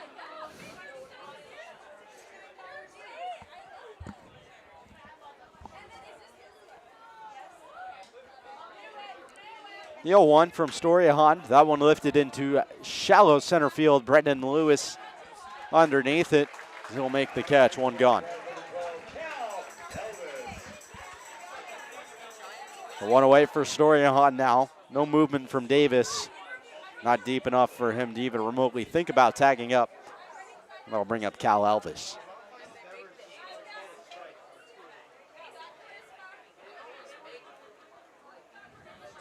Davis 0 for 2 on the day, struck out and reached on air. That one waved at 0-1. Storiahan been a really solid arm for the Packers.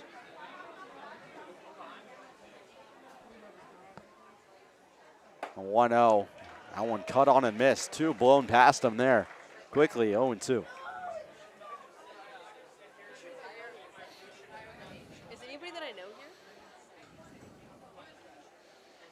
No balls, 2 strikes. Storiahan comes set, fires home. That one fanned on as well. 3 straight waves from Cal Elvis. He goes down on strikes. 2 away for Storiahan here in the top of the 6th. Out in Humboldt, the Crabs lead the Rogues 2-0 in the bottom of the 2nd. If the Crabs win the first 2 games of that series, and Lincoln beats the Kings tomorrow. Davis on the move now. Martinez will hold his throw. Really good jump there from Wyatt Davis as he timed the wind up there of Storiahan perfectly. Yeah, terrific jump. They're going to talk about it now and try and figure something out. Storiahan's smiling about it. But I believe if Humboldt wins those first 2 games and Lincoln beats the Kings, it would be Lincoln Healdsburg for the PEL championship. Is that correct, Hugo? Yes, yeah, that would be, I think, nice for all of the fans that live around the Sacramento and Bay Area. Well, it fouled away. Because, I mean, I'm up for a road trip, but at the end of the day, and I know you know, more than anything, I love seeing Brian Welch and the rest of the Rogues crew, but I'd prefer not. I'd prefer a half the drive instead. 3-hour drive is a little better than 6-hour. That one just outside. 1-2 now the count. I guess is expensive these days. It'll be one game on the road for the Packers. One game on the road, 2 at home. The 2-2, or 1-2 rather. That one cut on and missed. Strike 3. So Dante Coyote goes down on strikes. 4 faced, 3 of them put away for Peter Storiahan, and his first inning, 9-4, remains the score. Bottom of the 6th is ahead.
Brendan Lewis leading things off here in the bottom of the 6th. Something we said just an inning ago. 4 runs came across. Packers batted around last inning. And Lewis will start things off here again in the bottom of the 6th.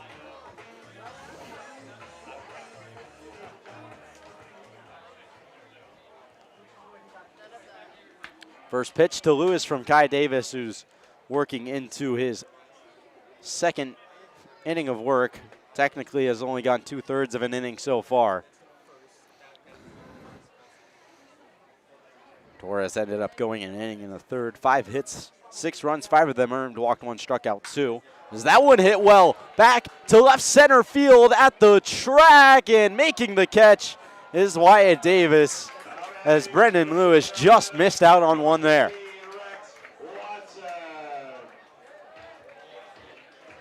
Doesn't get much closer than that, Hugo. Tough one there. Our own intern in the intern combine, Tanner Bruce, hit one to that part of the ballpark. He did. That one would be a home run in multiple MLB ballparks. I don't know about Oracle Park, but it is an absolute tape shot out there. Didn't quite get enough of that one, obviously, but it was heading right back for that car that had its window broken.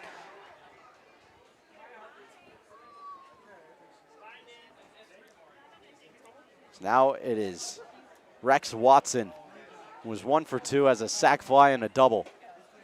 Fans at that one.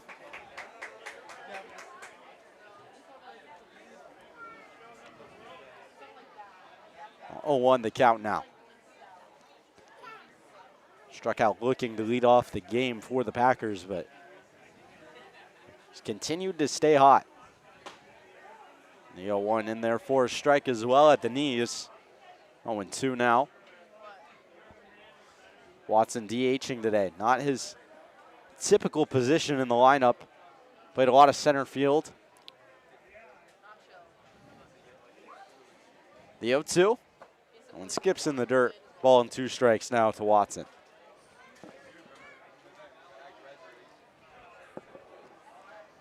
Lefty bat. Definitely a 5-tool guy. Has power. Obviously hitting above 400, so has average speed as well. Dropped a home run last week. As the 1-2 is popped foul. We'll retry that count. Really has come in and been an integral piece in this lineup. It's been instrumental to the offensive success of the Packers. It's fit in like a glove. Second try here at a 1-2 from Kai Davis. Breaking ball, and that one poked into left center field again. And that one will get down. Watson wants to on his horse. He could fly. Look at him going to second on a slide. Back-to-back doubles and back-to-back innings for Rex Watson. And he just doesn't slow down, literally and metaphorically. And make that 5 doubles here from all speedy outfielders for the Pack. Dane Morrow, 2 doubles himself. Rex Watson, 2 doubles. And now Cannon Golden has a chance at making it 2 for his own. Van Wee technically has 2 doubles combined with the home run he had back in the 4th. As well, yeah. The outfielders putting on a show tonight. I would be up for a cycle. No one's quite on track yet. That one outside to Golden. Nobody's even halfway to the cycle. Normally in a high-scoring game like this, we would have someone who's halfway there and could be on quote-unquote cycle watch. But not tonight. Just a lot of doubles. 1-0 to Golden. Take that one at his knees. 1-1 now. Sun glaring in from left field. Creeping up on 8 o'clock here, 2 hours. Here in the bottom of the 6th inning.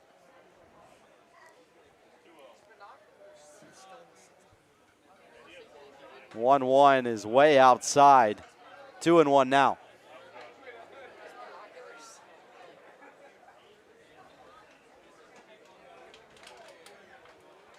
Golden, another guy who came in a little bit before Rex Watson did. About a week before. And both of them have filled into that outfield nicely. Have routinely been in the lineup. 2-1. That one shot the other way, off the hands, just foul. That one had eyes for the outfield, but just couldn't quite keep it fair. Count comes level, 2 balls, 2 strikes to Golden. But Watson and Golden, similar players in a lot of ways. Both fast, good in the field, hit well for average. Watson might have the edge in power.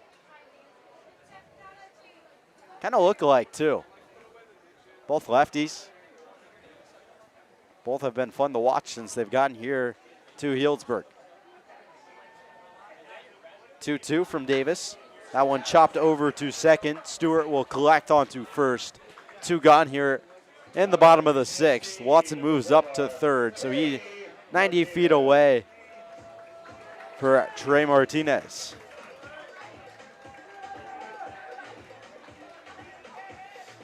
One for 2 on the day. Drew a walk, has a single and a fly out in his 3 plate appearances.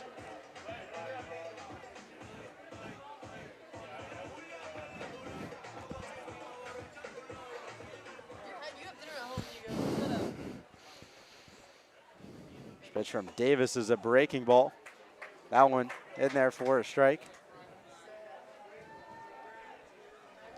Martinez behind here early.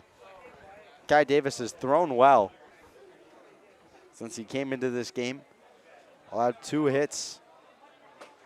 And what is now an inning and a third of work, up 0-2 after that one finds the zone.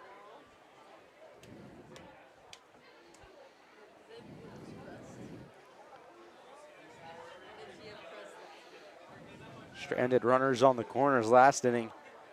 Trying to strand runner on corner is Watson, the lone runner over at third. The 0-2. That one shot through the 3-4 hole, and in comes Rex Watson. 10th run of the game for the Pack, a 2-out RBI single from Trey Martinez, 6-run lead. Once again, you know, the Packers, everyone thinks, oh, they're down, they're out, 4-run first inning from their opponent. No, 2 runs in the 3rd, 3 in the 4th, 4 in the 5th, and, well, that's a pretty preliminary start, but maybe even 5 in the 6th. I think everyone, including myself, can acknowledge the fact that we're up by enough. That one, a broken bat over to second, flips onto second from Stewart as he will get the out for the 3rd out of the inning. Packers keep the inning scoring streak alive. 4 straight now with the run. They grow their lead to 10-4 thanks to an RBI single from Trey Martinez. 6-run lead for the Pack as they'll head to the 7th.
Welcome back here. Raul Valdivia into the game. Valdivia looking to bounce back after some poor outings over the past couple weeks. He'll face off against Caden Witten, Gilbert Roth, and Raphael Hall. That's the bottom 3 of the order here for the Mudcats. Valdivia kicks and delivers. Fastball is swung on and crushed. A foul ball down the left field line that would have been, if fair, way gone. But instead, someone's going to get a souvenir over on University Street, but in foul territory. Witten, he struck out his last time up. Roth struck out twice tonight, and Hall the only one of the 3 that has a hit. The pitch, that one's a breaking ball that's just a bit upstairs, 1-1.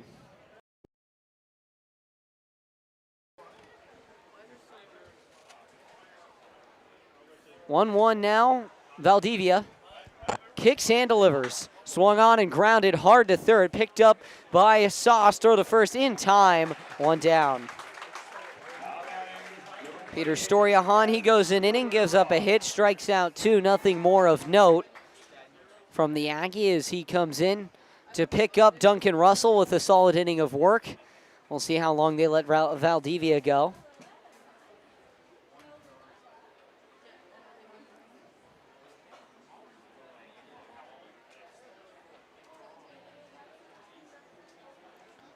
Roth, the pitch. This one is grounded foul down the left field line.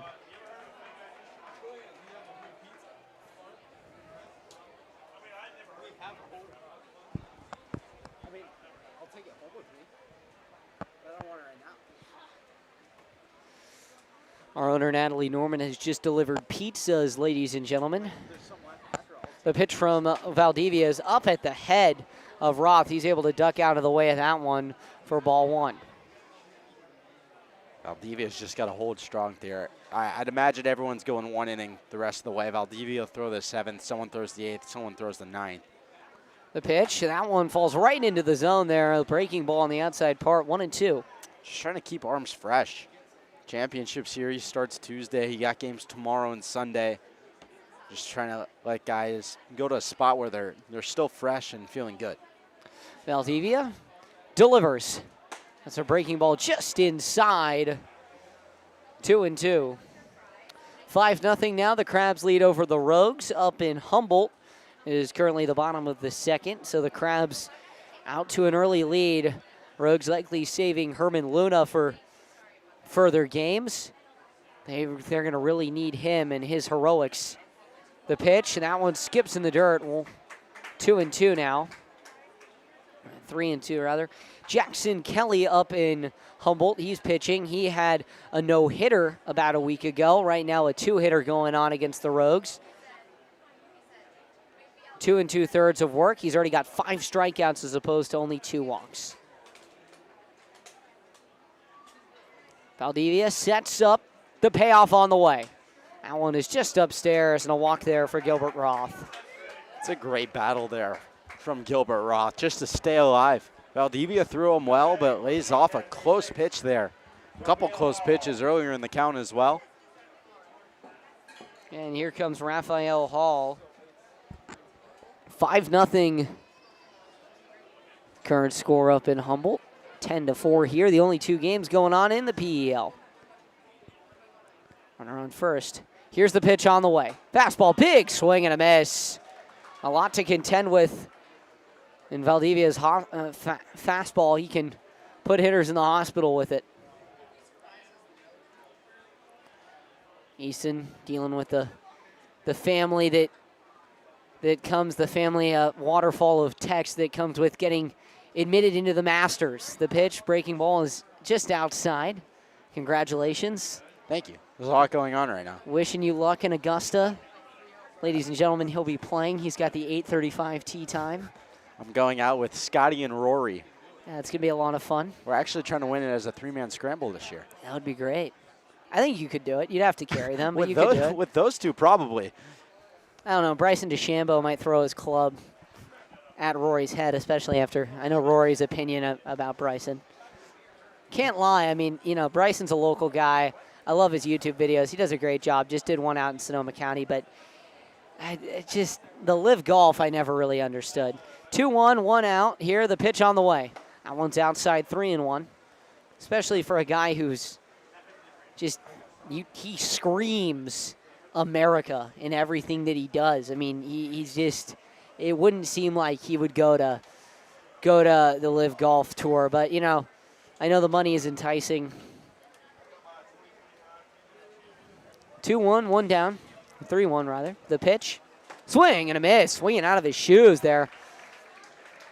Stewart in the top of the order waits on deck. Valdivia. It's going to be a while. It's going to take us a while to get out of here. We're going to have a little bit of an interesting post-game interview for you guys. Instead of player of the game, we're going to have intern of the game. 3-2.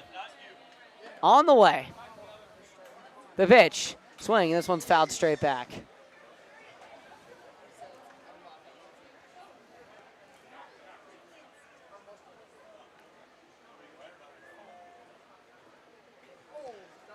The sun is really beating down from left field. Imagine it's tough to see on the broadcast. Apologize for that, but we're having a hard time seeing here too. 3-2, 1 down. The pitch, fastball clubbed, deep center field. Back on it is Van Wee at the warning track. He'll make the catch. Just a little bit underneath that one, but Hall got a good chunk there. Hits that one a little bit more to right, or pulls it to left. Might be leaving the yard. And well, now it's going to be Joaquin Stewart who will step in. Stewart, 1 for 3 on the game, led off the game with a single. Since then, hasn't done much of note. If you could just keep your header right there, Hugo, you're blocking the sun for me. I got you. Because I'm actually blocking the sun for myself. The pitch on the way. That one's upstairs, 1-0. That's why we keep you around. My own personal sunshade. Don't worry, I had to be that for Ryan Moffitt last year. 1-0 on the way. Fastball was clubbed foul on that first base side. 1-1. Devia working well so far. These Mudcat hitters are drawing long counts. They have been all night, but specifically this inning. Valdivia kicks and fires. Breaking ball. Oh my goodness, the movement on that. It's just inside. 2-1.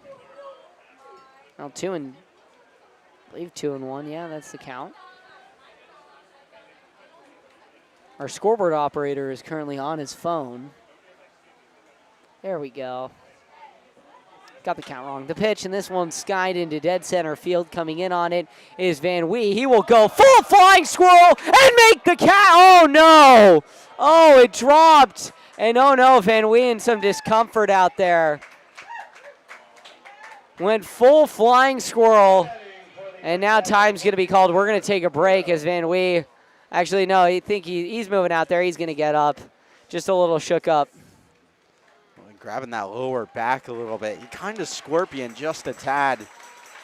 Unbelievable effort from the Cougar. He has had himself a good game at the plate. Has been outstanding in the field all year. Hopefully he's okay. Looks a little bit shaken up, but I think he's going to be all right. I think just kind of the... Yeah, so Coach Gomes going to head out there. They're going to talk things over here. I can imagine that they'd move maybe Brandon Lewis to center. A lot of options here. I don't know what the move might be. I mean, you could put Rex Watson out there maybe. Yeah, but then you'd have to have the designated hitter spot be a pitcher. I mean, I know that's not going to really matter that much. See what they end up doing. Jake McCoy's back in town. Not sure he's eligible to play, but see what ends up happening. It looks like he's going to leave this game, unfortunately. Yeah, Van Wee going to trot out there. Had himself quite the game. Would be our nod for player of the game. But we'll see what they're going to do and how they're going to shuffle things around here. A lot of options.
Welcome back here. Van Wee has exited the game, and now Cannon Golden moves to center. Michael Austin Ford in left field, and in at shortstop, Matthew Mansberry.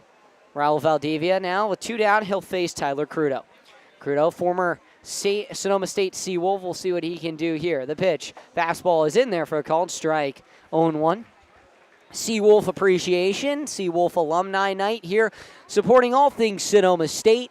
As myself, I'd like to support and wish a rest in peace to a Sonoma State legend in Larry Allen, and another one. The pitch upstairs, 1-1. Josh Duty, a longtime athletic trainer at Sonoma State, was a trainer at Cardinal Newman this year, passed away from cancer. Wish him and his family a blessed rest, a safeful rest, and I hope they are all doing well. The 1-1 is in the dirt, 2-1. Hopefully Will Van Wee is okay after exiting the game there. So good to see him leave on his own weight, but hopefully he can recover. Nothing too serious there. Because the Packers are already down to 3 outfielders. They would be down to 3 outfielders with him. I mean, technically Brendan Lewis can play out there. Though 2-1 is grounded hard to third, picked up by Sauce, who has some trouble. It kicks up and off his glove. In to score is Gilbert Roth, and Crudo will reach to first on the air. Apparently Michael Austinford can play the outfield too. So that gives them another option. He's been a utility guy. He's played third, first, and now left, and then short. She also played earlier in this game. Knowing Coach Gomes, I think he would put Tommy Brown in the outfield. I think he'd put Raul in the outfield if he had to. And Raul could play short. Brandon Mann has played center field this year. Yeah, so has Simon Lemke and Mason Lerma. So that one's upstairs, 1-0. Great solve there, a really complicated solve, but one you might do when you're up 10-4 and you want to rest some guys. You can put Mason Lerma at first, Raul at short, move Austin Ford out to left, and then move Michael to third and Sauce to second, or to short, as that one skips in the dirt. A run is going to come across to score. So 2 runs across now after that wild pitch. 10-6 the score.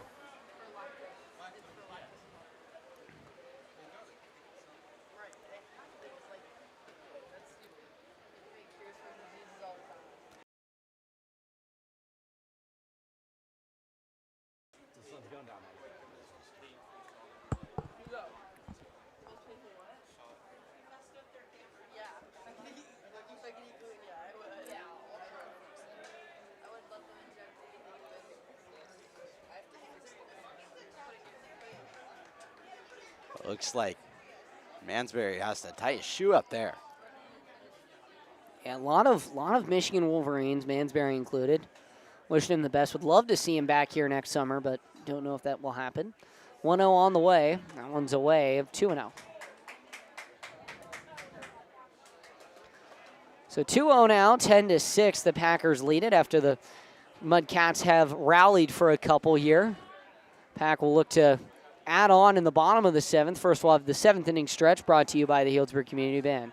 The pitch, that one's fouled straight back. We're going to have to move the camera eventually.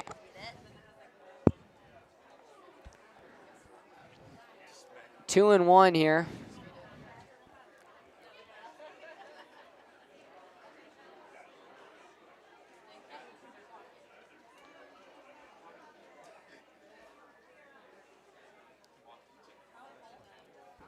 Three and 1 on the way. That one's in the dirt. And a walk here for Wyatt Davis. So Raul Valdivia having some trouble here. Simon Lemke warming up out there. So is Bryce Cox. Wouldn't be shocked if we see Bryce Cox in the game soon.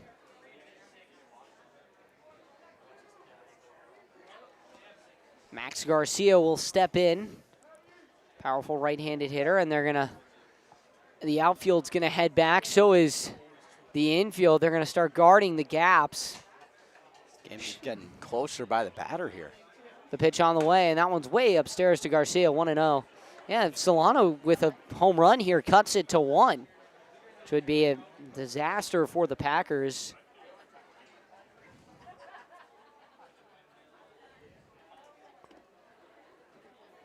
One 0 now. Valdivia kicks and fires, and that one's away. And ooh, some Soto shuffle there from Maximiliano Garcia. I like it. Except he's a righty. But I can see a little bit of it in the stance, maybe. Well, did you see him? Did you see him come away with that? He watched that yeah. in. Yeah. Some Soto shuffle. 2-0. A little bit with the stance. Yeah, a little bit. The pitch. Fastball big. Swing and a miss. That's really not what you want to do after Soto shuffling, but all right.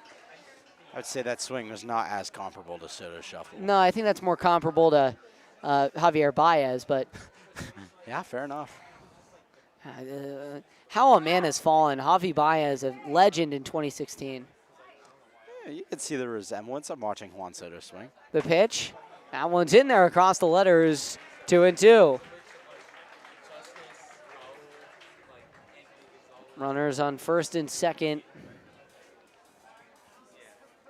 Yeah, Garcia definitely drawing a lot from Juan Soto. Very similar. Different approach to each pitch, too. 2-2 is upstairs, 3-2. So 3-2, 2 down. Cal Elvis on deck. Wouldn't be bad to walk him here as Elvis is 0 for 3 tonight with two strikeouts. Garcia, though, himself 0 for 2.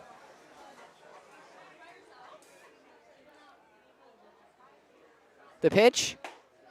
Strike 3 called across the letters, and he sits him down. So Valdivia gets out of the jam, but not before the Mudcats do some damage. We'll stretch and be back 10-6.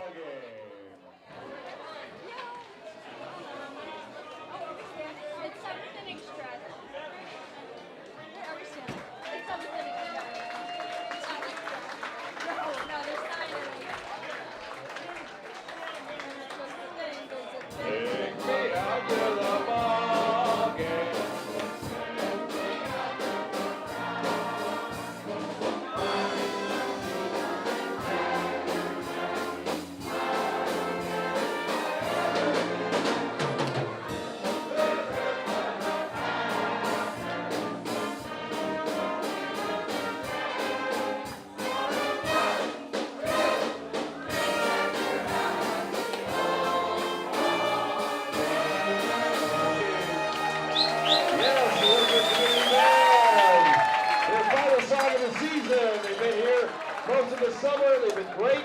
Can't wait to hear how their new season begins. Thank you, Healdsburg Community Band, for being part of the Prune Packers' great summer.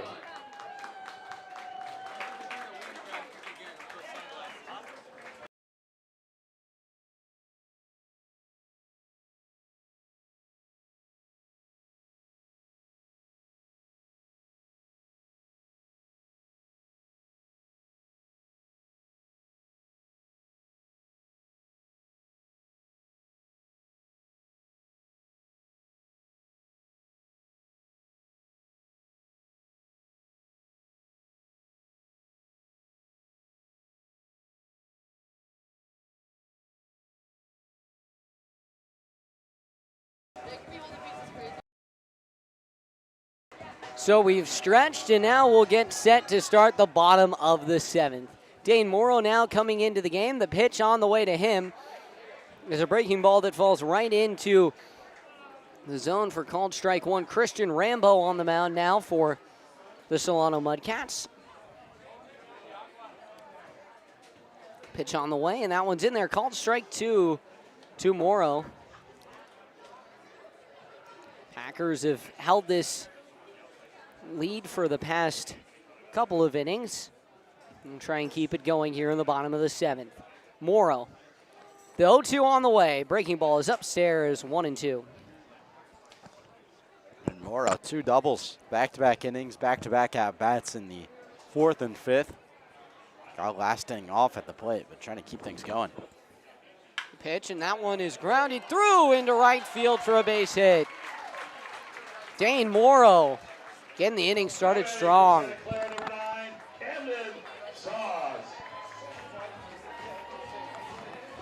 So now it'll bring up Camden Sauce.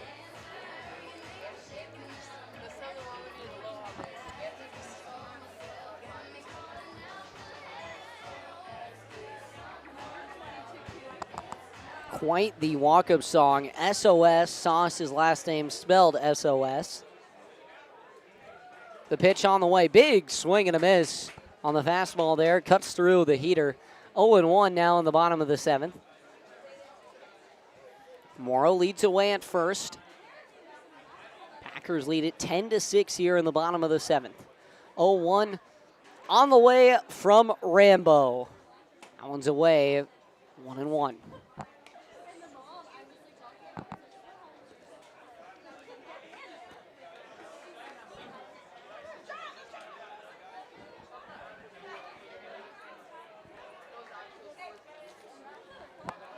The 1-1. It's popped straight back, 1-2.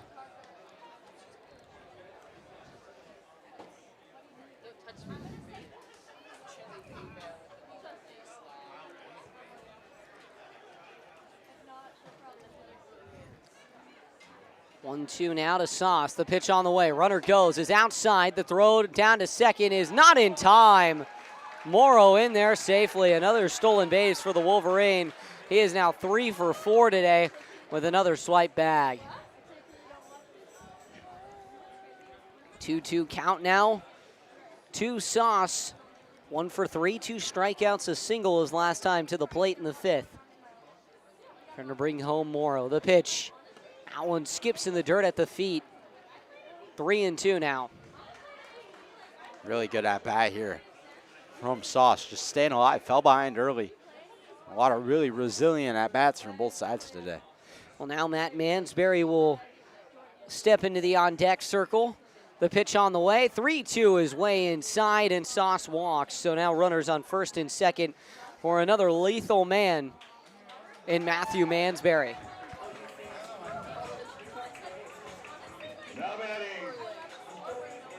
And Mansberry's been very good at the plate.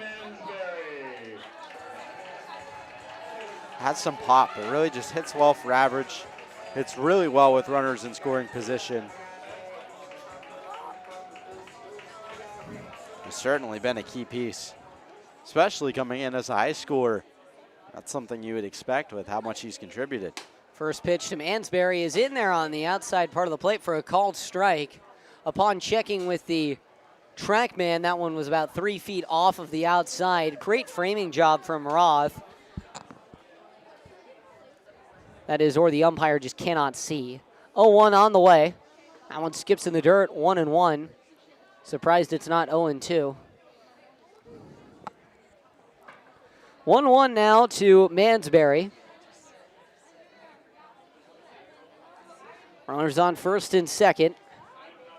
Rambo sets up, kicks, and delivers. Breaking ball is swung on and hit down the left field line. Fair ball. It kicks into the corner in left field. 1 run in to score. Coming around the bend and roaring home. Oh, the stop sign thrown up. Camden Sauce retreats back to third, just under the tag. So an RBI double for Matthew Mansberry in his first at-bat of the game. And here comes Michael Austin for it. 11 runs now for the Packers, 11-6, they lead it. Just a great piece of hitting there by Mansberry, and with runners in scoring position, that's just how it's been. He drives in, runners almost got 2 RBIs there, but trying to get those runs back that they gave up in the top half of this inning. First pitch is a big swing and a miss from Michael Ossenfort, playing with his brother. 0-1 now. Runners on second and third. The pitch swung on and grounded over to third. Picked up on the hop. Throw to first is in time. Run comes across to score. Mansberry moves up. So the Packers now lead it 12-6. Their lead back up to 6 runs. Not perfect by any means there from Ossenfort, but some great base running. Really good job by Sauce to read that one off the bat and come home. And a really good job by Mansberry. Froze with that ball in front of him. But as soon as they left, the shortstop's hand broke for third and has enough speed to get there. 390. The pitch to Lewis. Skips in the dirt, 1-0. Mansberry over on third, 90 feet away.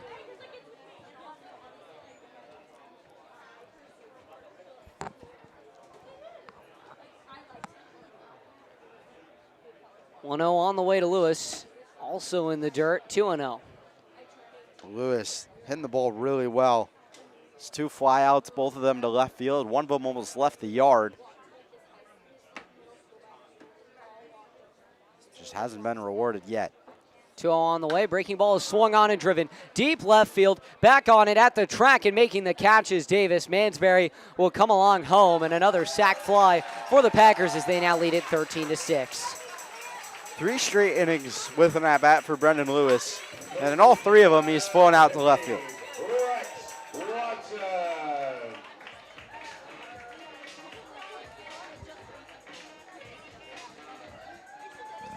Would like to point out Christian Rambo, left-handed arm.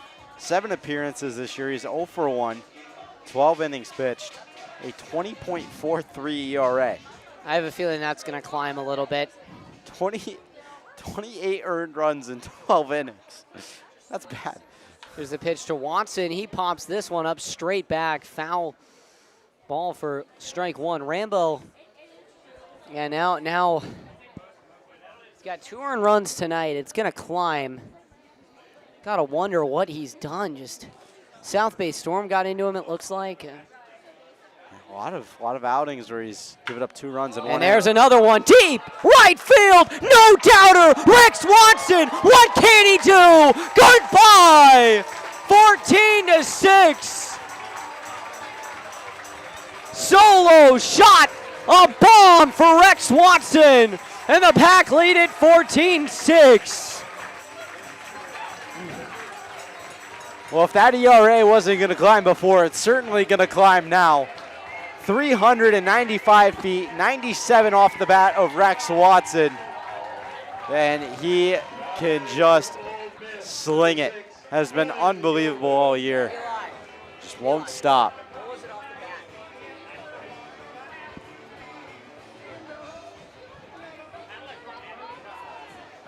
So another bomb there for Rex Watson as he's had himself quite the day. 2 RBI. 3 for 4 as the first pitch is inside to Cannon Golden. 1-0. We've had him as our player of the game. He's been here probably the shortest time out of just about anyone on this team. He might have the most player of the game performances. And that one's a called strike. I think we've interviewed him 3 times in what feels like 2 weeks now. 1-1, 2 down. The pitch. That one skips in the dirt just outside, 2-1. Going back to Rambo and his performances, is just hasn't had an outing yet where he's gone more than an inning. He's got an inning actually in all of his outings, and he's given up 2 or more runs in all of them.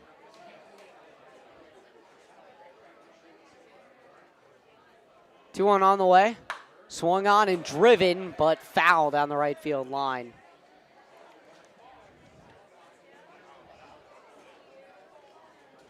Had a 37.8 ERA when an inning and 2/3 gave up 7 runs all earned against the Potters, and that's really what has driven it up.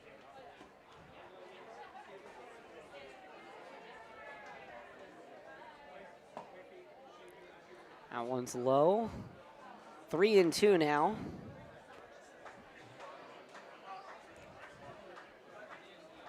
Another long, drawn-out at-bat here. And 3-2, 2 down here. Packers have tagged on another 4. The pitch. Breaking ball is swung on and grounded foul down the first base side. Still 3-2 with 2 down. 14-6. Packers scored 10 unanswered. And then the Mudcats scored 2, and the Packers went pitch on the way, swung on and grounded softly over to second, fielded by Stewart. Throw on to first is in time, and the side is retired. So the Packers tag on 4, 14-6. They took it, they doubled it, and they gave it to the next person. We send it to the bottom of the 8th inning, or the top of the 8th inning.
Ladies and gentlemen, welcome back. The pride of Petaluma is on the mound. Austin Steves coming to the game, lefty from Stanford. Casa Grande graduate, the pitch on the way. Big swing and a miss on the fastball there. Bryce Cox walked so that Austin Steves could run. Steves, he ran with it, an incredible fastball that touched up to 95 his senior year of college, or of high school rather. The 0-1, and that one is in there across the knees, strike two. He's been struggling a little bit since injury, but he's gotten it back 0-2. Premium stopper for Stanford this year. He's going to have a question for you after he gets this strikeout. The 0-2 on the way. Swung on and lined. Right field, back on it is Morrow, and he makes the catch. A great catch over his head. Yes, the broadcaster jinx is real, but that was a Morrow saves me. Weird-looking strikeout there. That was a weird-looking strikeout. Easton, I got to ask you this. I ask a lot of people this. You can pet a cat, but can you pet a Luma? No, but you can pet a llama. Yes, you can. Which is close enough. That is close enough. I'm sure someone's pronounced it Petalama before. The pitch, breaking ball is in there for a called strike, 0-1. So you just lost at your own game. You would be right, probably. Coach O probably called it Petalama. I would think Coach O would call it Petalama. 0-1 on the way. Go Tigers. Go Tigers. 0-2. I think Will Patrick and Jack Ruckert would agree with us. Yeah. Although I think Chandler Day would have some problem with us saying that. I think there's quite a few people, on this team who might. 0-2. There we go. Catches the outside black. Notice strikeout there. You didn't say anything that time, and then he struck a guy out. You should just not say anything. Well, I think the guys that would say they hate the fact that we just said go Tigers, if I had to mention Matthew Austin Fort, Cannon Golden, Rex Watson, Ari Bethea, I'm trying to think who else. Jaden Ferguson, Cooper Rummel, Jack Paris. The pitch. That one's in there for a called strike across the knees.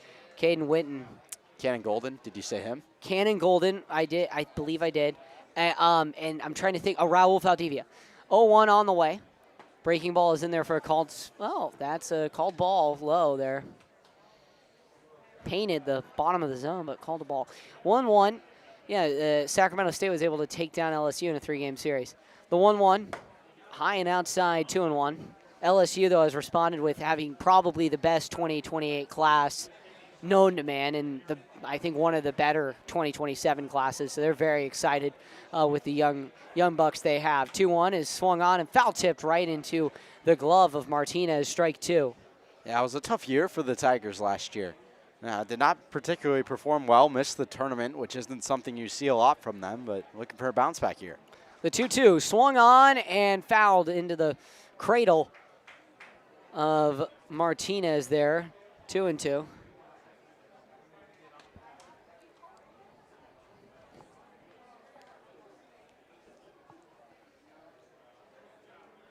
Two down. Deuce is wild here. Steves, the Cardinal, trying to get off the mound. The pitch swung on and fouled off to the right side. Still 2-2. Steves, a very, very talented left-handed pitcher. As I mentioned, once a Gaucho. Got some fellow Gauchos cheering him on. Emmett Peterson up here. The 2-2. That one skips in there. 3-2 now. Peterson, a graduate. He went to school with Bryce Cox. My grandma was a Gaucho. At Casa Grande? No. Okay. University of Santa Barbara. Okay. That University of California, Santa Barbara. Also another Gaucho, Natalia Belmonte. The 2-2. Upstairs, 3-2. Well, 3-2 was upstairs, and a walk there for Caden Winton. Now Gilbert Roth will come to the plate. Still a Gaucho. Yep, I guess that counts. I know there's a Casa Grande High School in Arizona, but I think it's Casa Grande, right?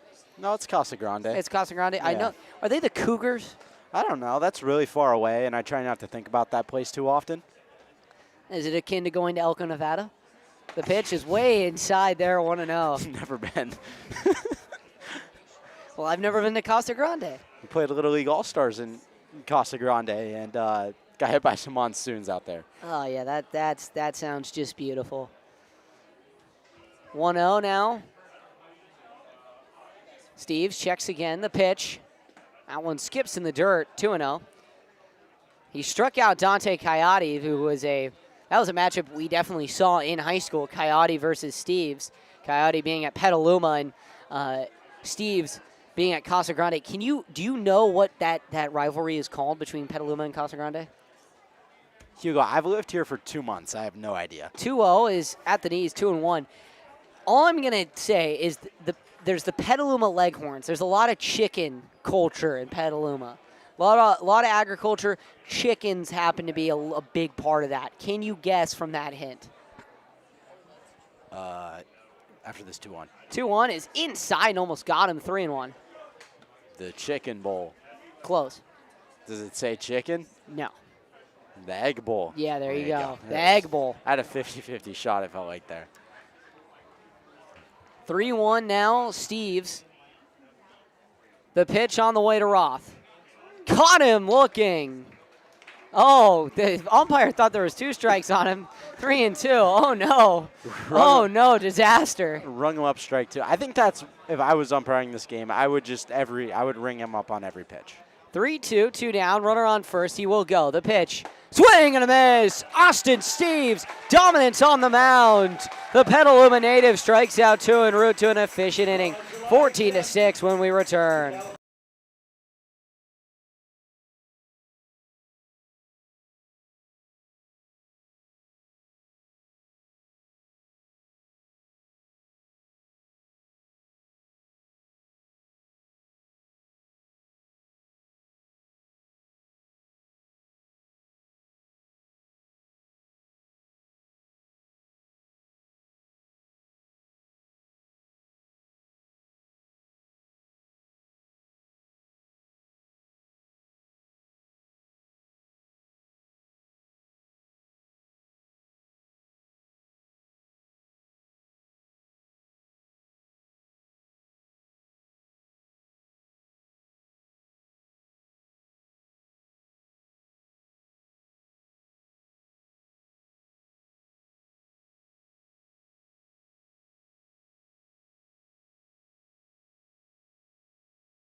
Welcome back here. It'll be the 3-4 and the 5 for the Packers. Power Alley coming through against the new man on the mound in Ethan Perkins. He comes in for Christian Rambo.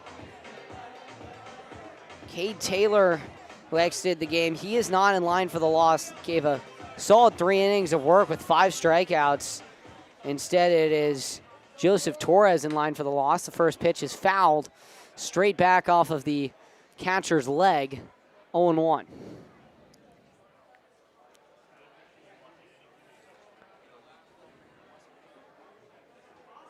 Martinez, he is 2 for 3 tonight with a walk and a pair of singles, as well an RBI.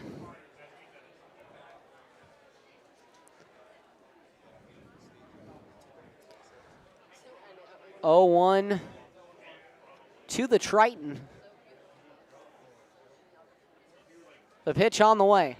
Fastball is lined over the third baseman's leap and into left field. Fielded by Davis on the warning track. Martinez will be held to just a single, but it's a leadoff single at that. Martinez now 3 for 4 on the night. What a night for Trey Martinez. All singles as well. All well hit. He's been very good tonight.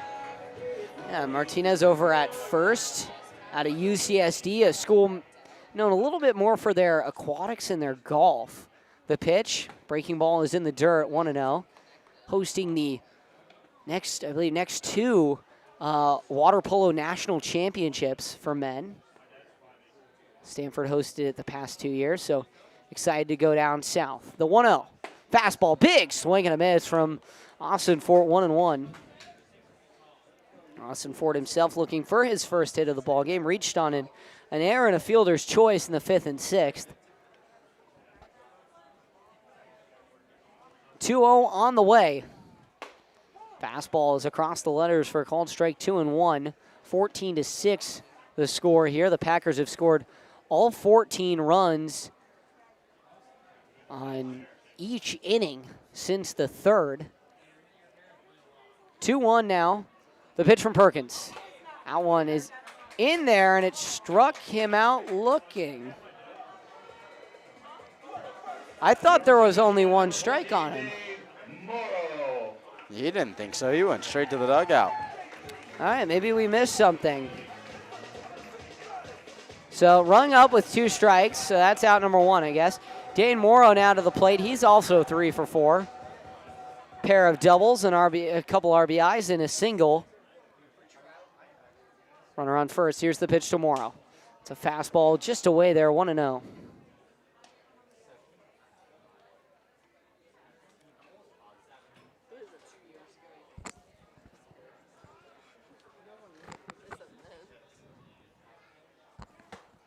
Pitch, it's in there for a called strike, 1-1. Ethan Perkins out there, big righty. He is a tall glass of water. Try and find an exact number on that, but he is probably one of the tallest pitchers we've seen. Runs in there, strike 2. 1-2 now. And we saw Perkins, yeah, I believe he stands at 6'7".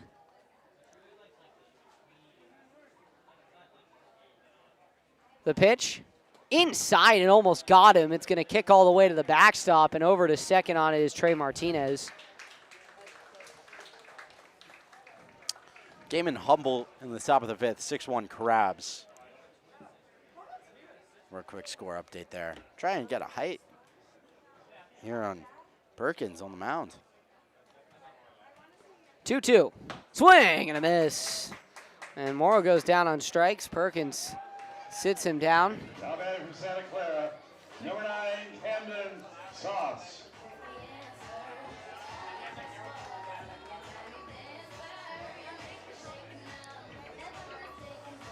I don't know. I can't find anything, but he's certainly tall. Well, I would assume 6'7". I mean, that's the tallest pitcher in our league. He's pretty tall, though.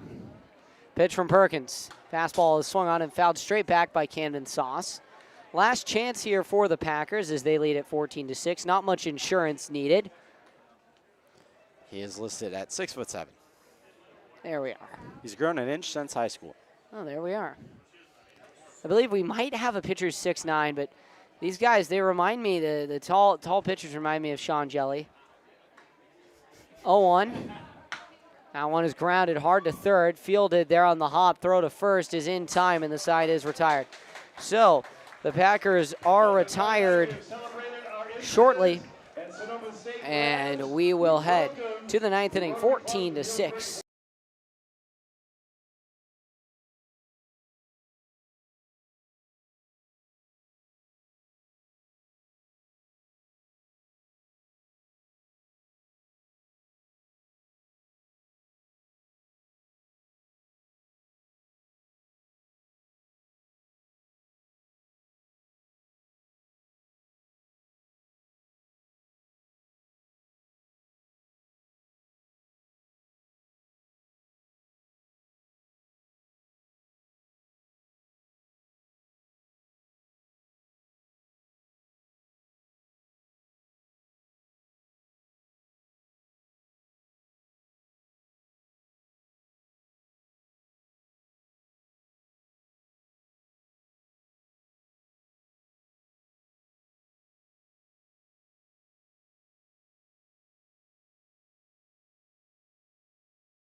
Simon Lemke, sidearm out of Wichita State, looking to come in and close this one out here in the ninth. 14-6 your score.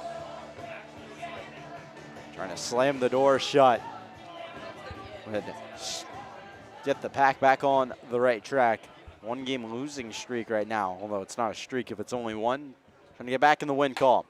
First pitch, swing and a miss there from Raphael Hall. Yeah, we'll see what they can do here. Hall and then Stewart, Crudo, top of that order. Going to be tough. They don't want to go down easy.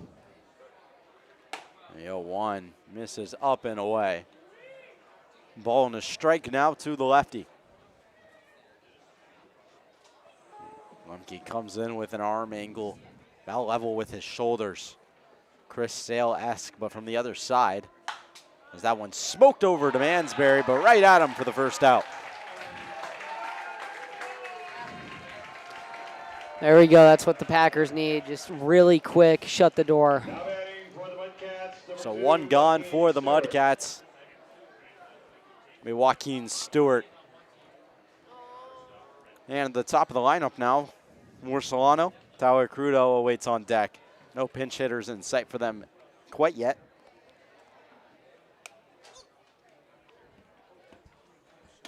Lemke's first pitch called strike. Stewart didn't love the call. 0-1. One looked a little bit outside on the track man. The 0-1. I went upstairs.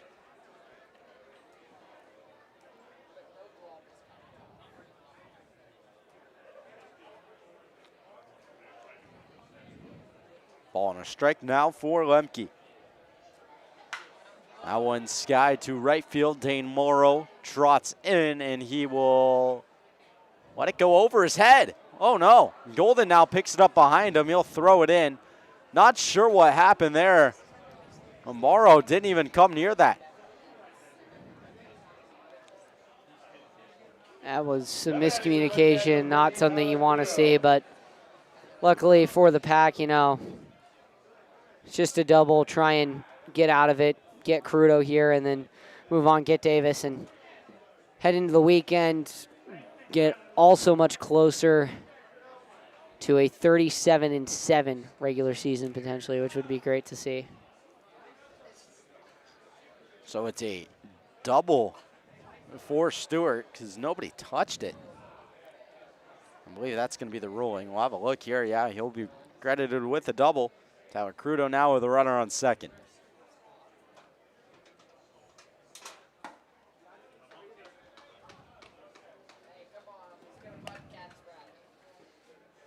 One misses outside, 1-0.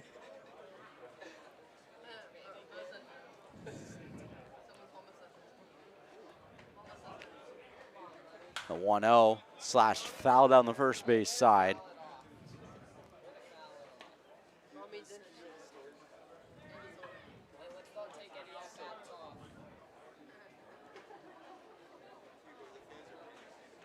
So count now 1-1. Or Crudo, the designated hitter. As that one's hit into shallow center field on his way in is Golden. That one drops in for a hit as well. Back-to-back hits for the Mudcats. And they have 2 aboard now with 1 away. Second hit of the game for Crudo, and that brings up Wyatt Davis. Wyatt Davis.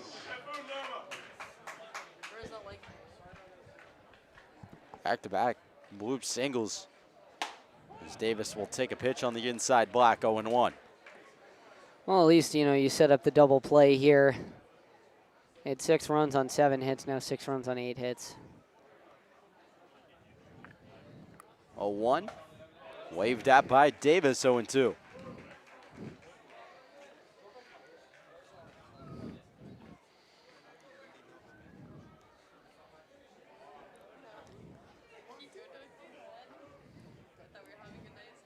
The 0-2's cut on and missed. Davis put down on strikes. 2 away now for Lemke. 1 out away. Last hope will be Maximiliano Garcia. Max Garcia. Yeah, Garcia 0 for 3 today with a walk, struck out looking his last time up. Packer now 3 strikes away.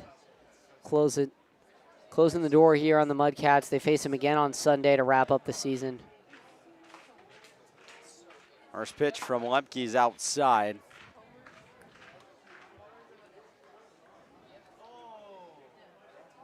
Garcia still looking for his first hit of the game. 0 for 3.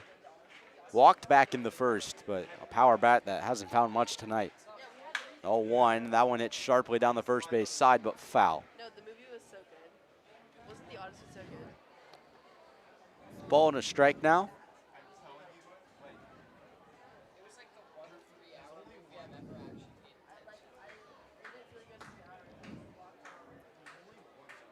A 1-1.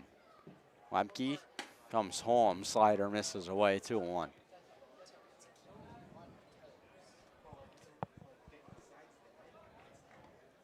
A little bit of late life here for the Mudcats. Trying to keep this game going here. Long way to go. That one hit sharply the other way, and that's a start. On his way to the plate is Stewart. Throw in is just a moment too late. Martinez couldn't make the grab. It'll be a single for Garcia. Drives across the run. He moves up on the throw. 2 in scoring position with 2 out. And now, facing Elvis, another guy who's been retired quite a lot tonight. So is Dante Coyote. So, the road doesn't exactly get harder here for Lemke. Just try and get out of the inning, get the win, get back in the dugout, look to tomorrow. That one misses high, 1-0. Tomorrow's game will be a lot of fun if you're a Packers fan. Don't know many Giants fans. If you're a Giants fan, I don't know. That goes for both San Francisco Giants fans and Marysville Giants fans. So that one's fouled away, 1-1. I don't know if there are Marysville Giants fans. I don't think they exist. I've never seen one. They are like mythical creatures, like a Pegasus. I'm pretty sure they're human, and there's probably some out there. Maybe they're like nymphs from the Odyssey.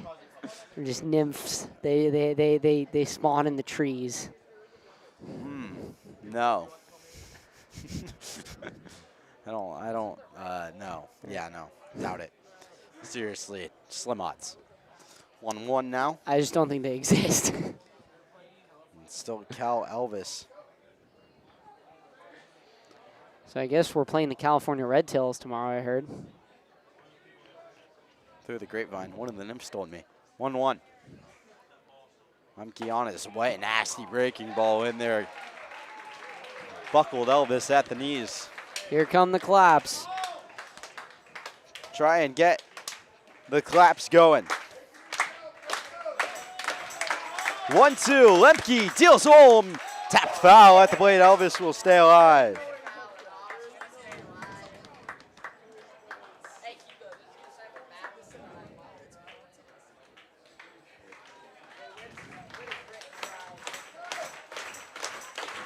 Claps yet again.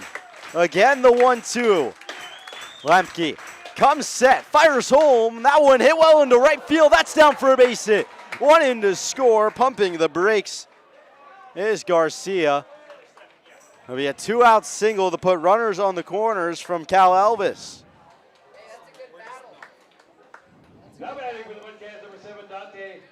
Well, the Packers want to play a 3-hour game, and so they'll get to play a 3-hour game right here.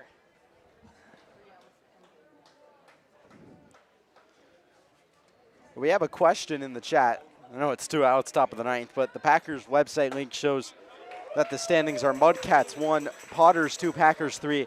I believe you clicked on stats instead of standings, so the default would be batting average, showing the batting average for Solano is higher than any other team, but hit that standings one at the top, as that one's on the outside corner for a strike, and that'll show you the correct standings. The games back are a little janky, but the order in which the teams are placed is correct. 0-2 the count again. We'll try again with the claps. Breaking ball, throws him on the outside corner. That wasn't even close.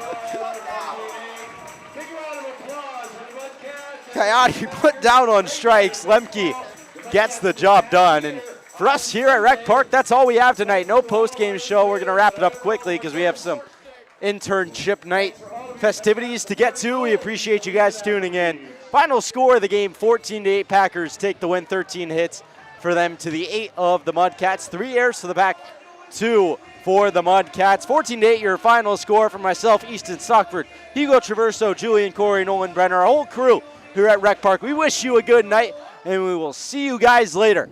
14-8, the final.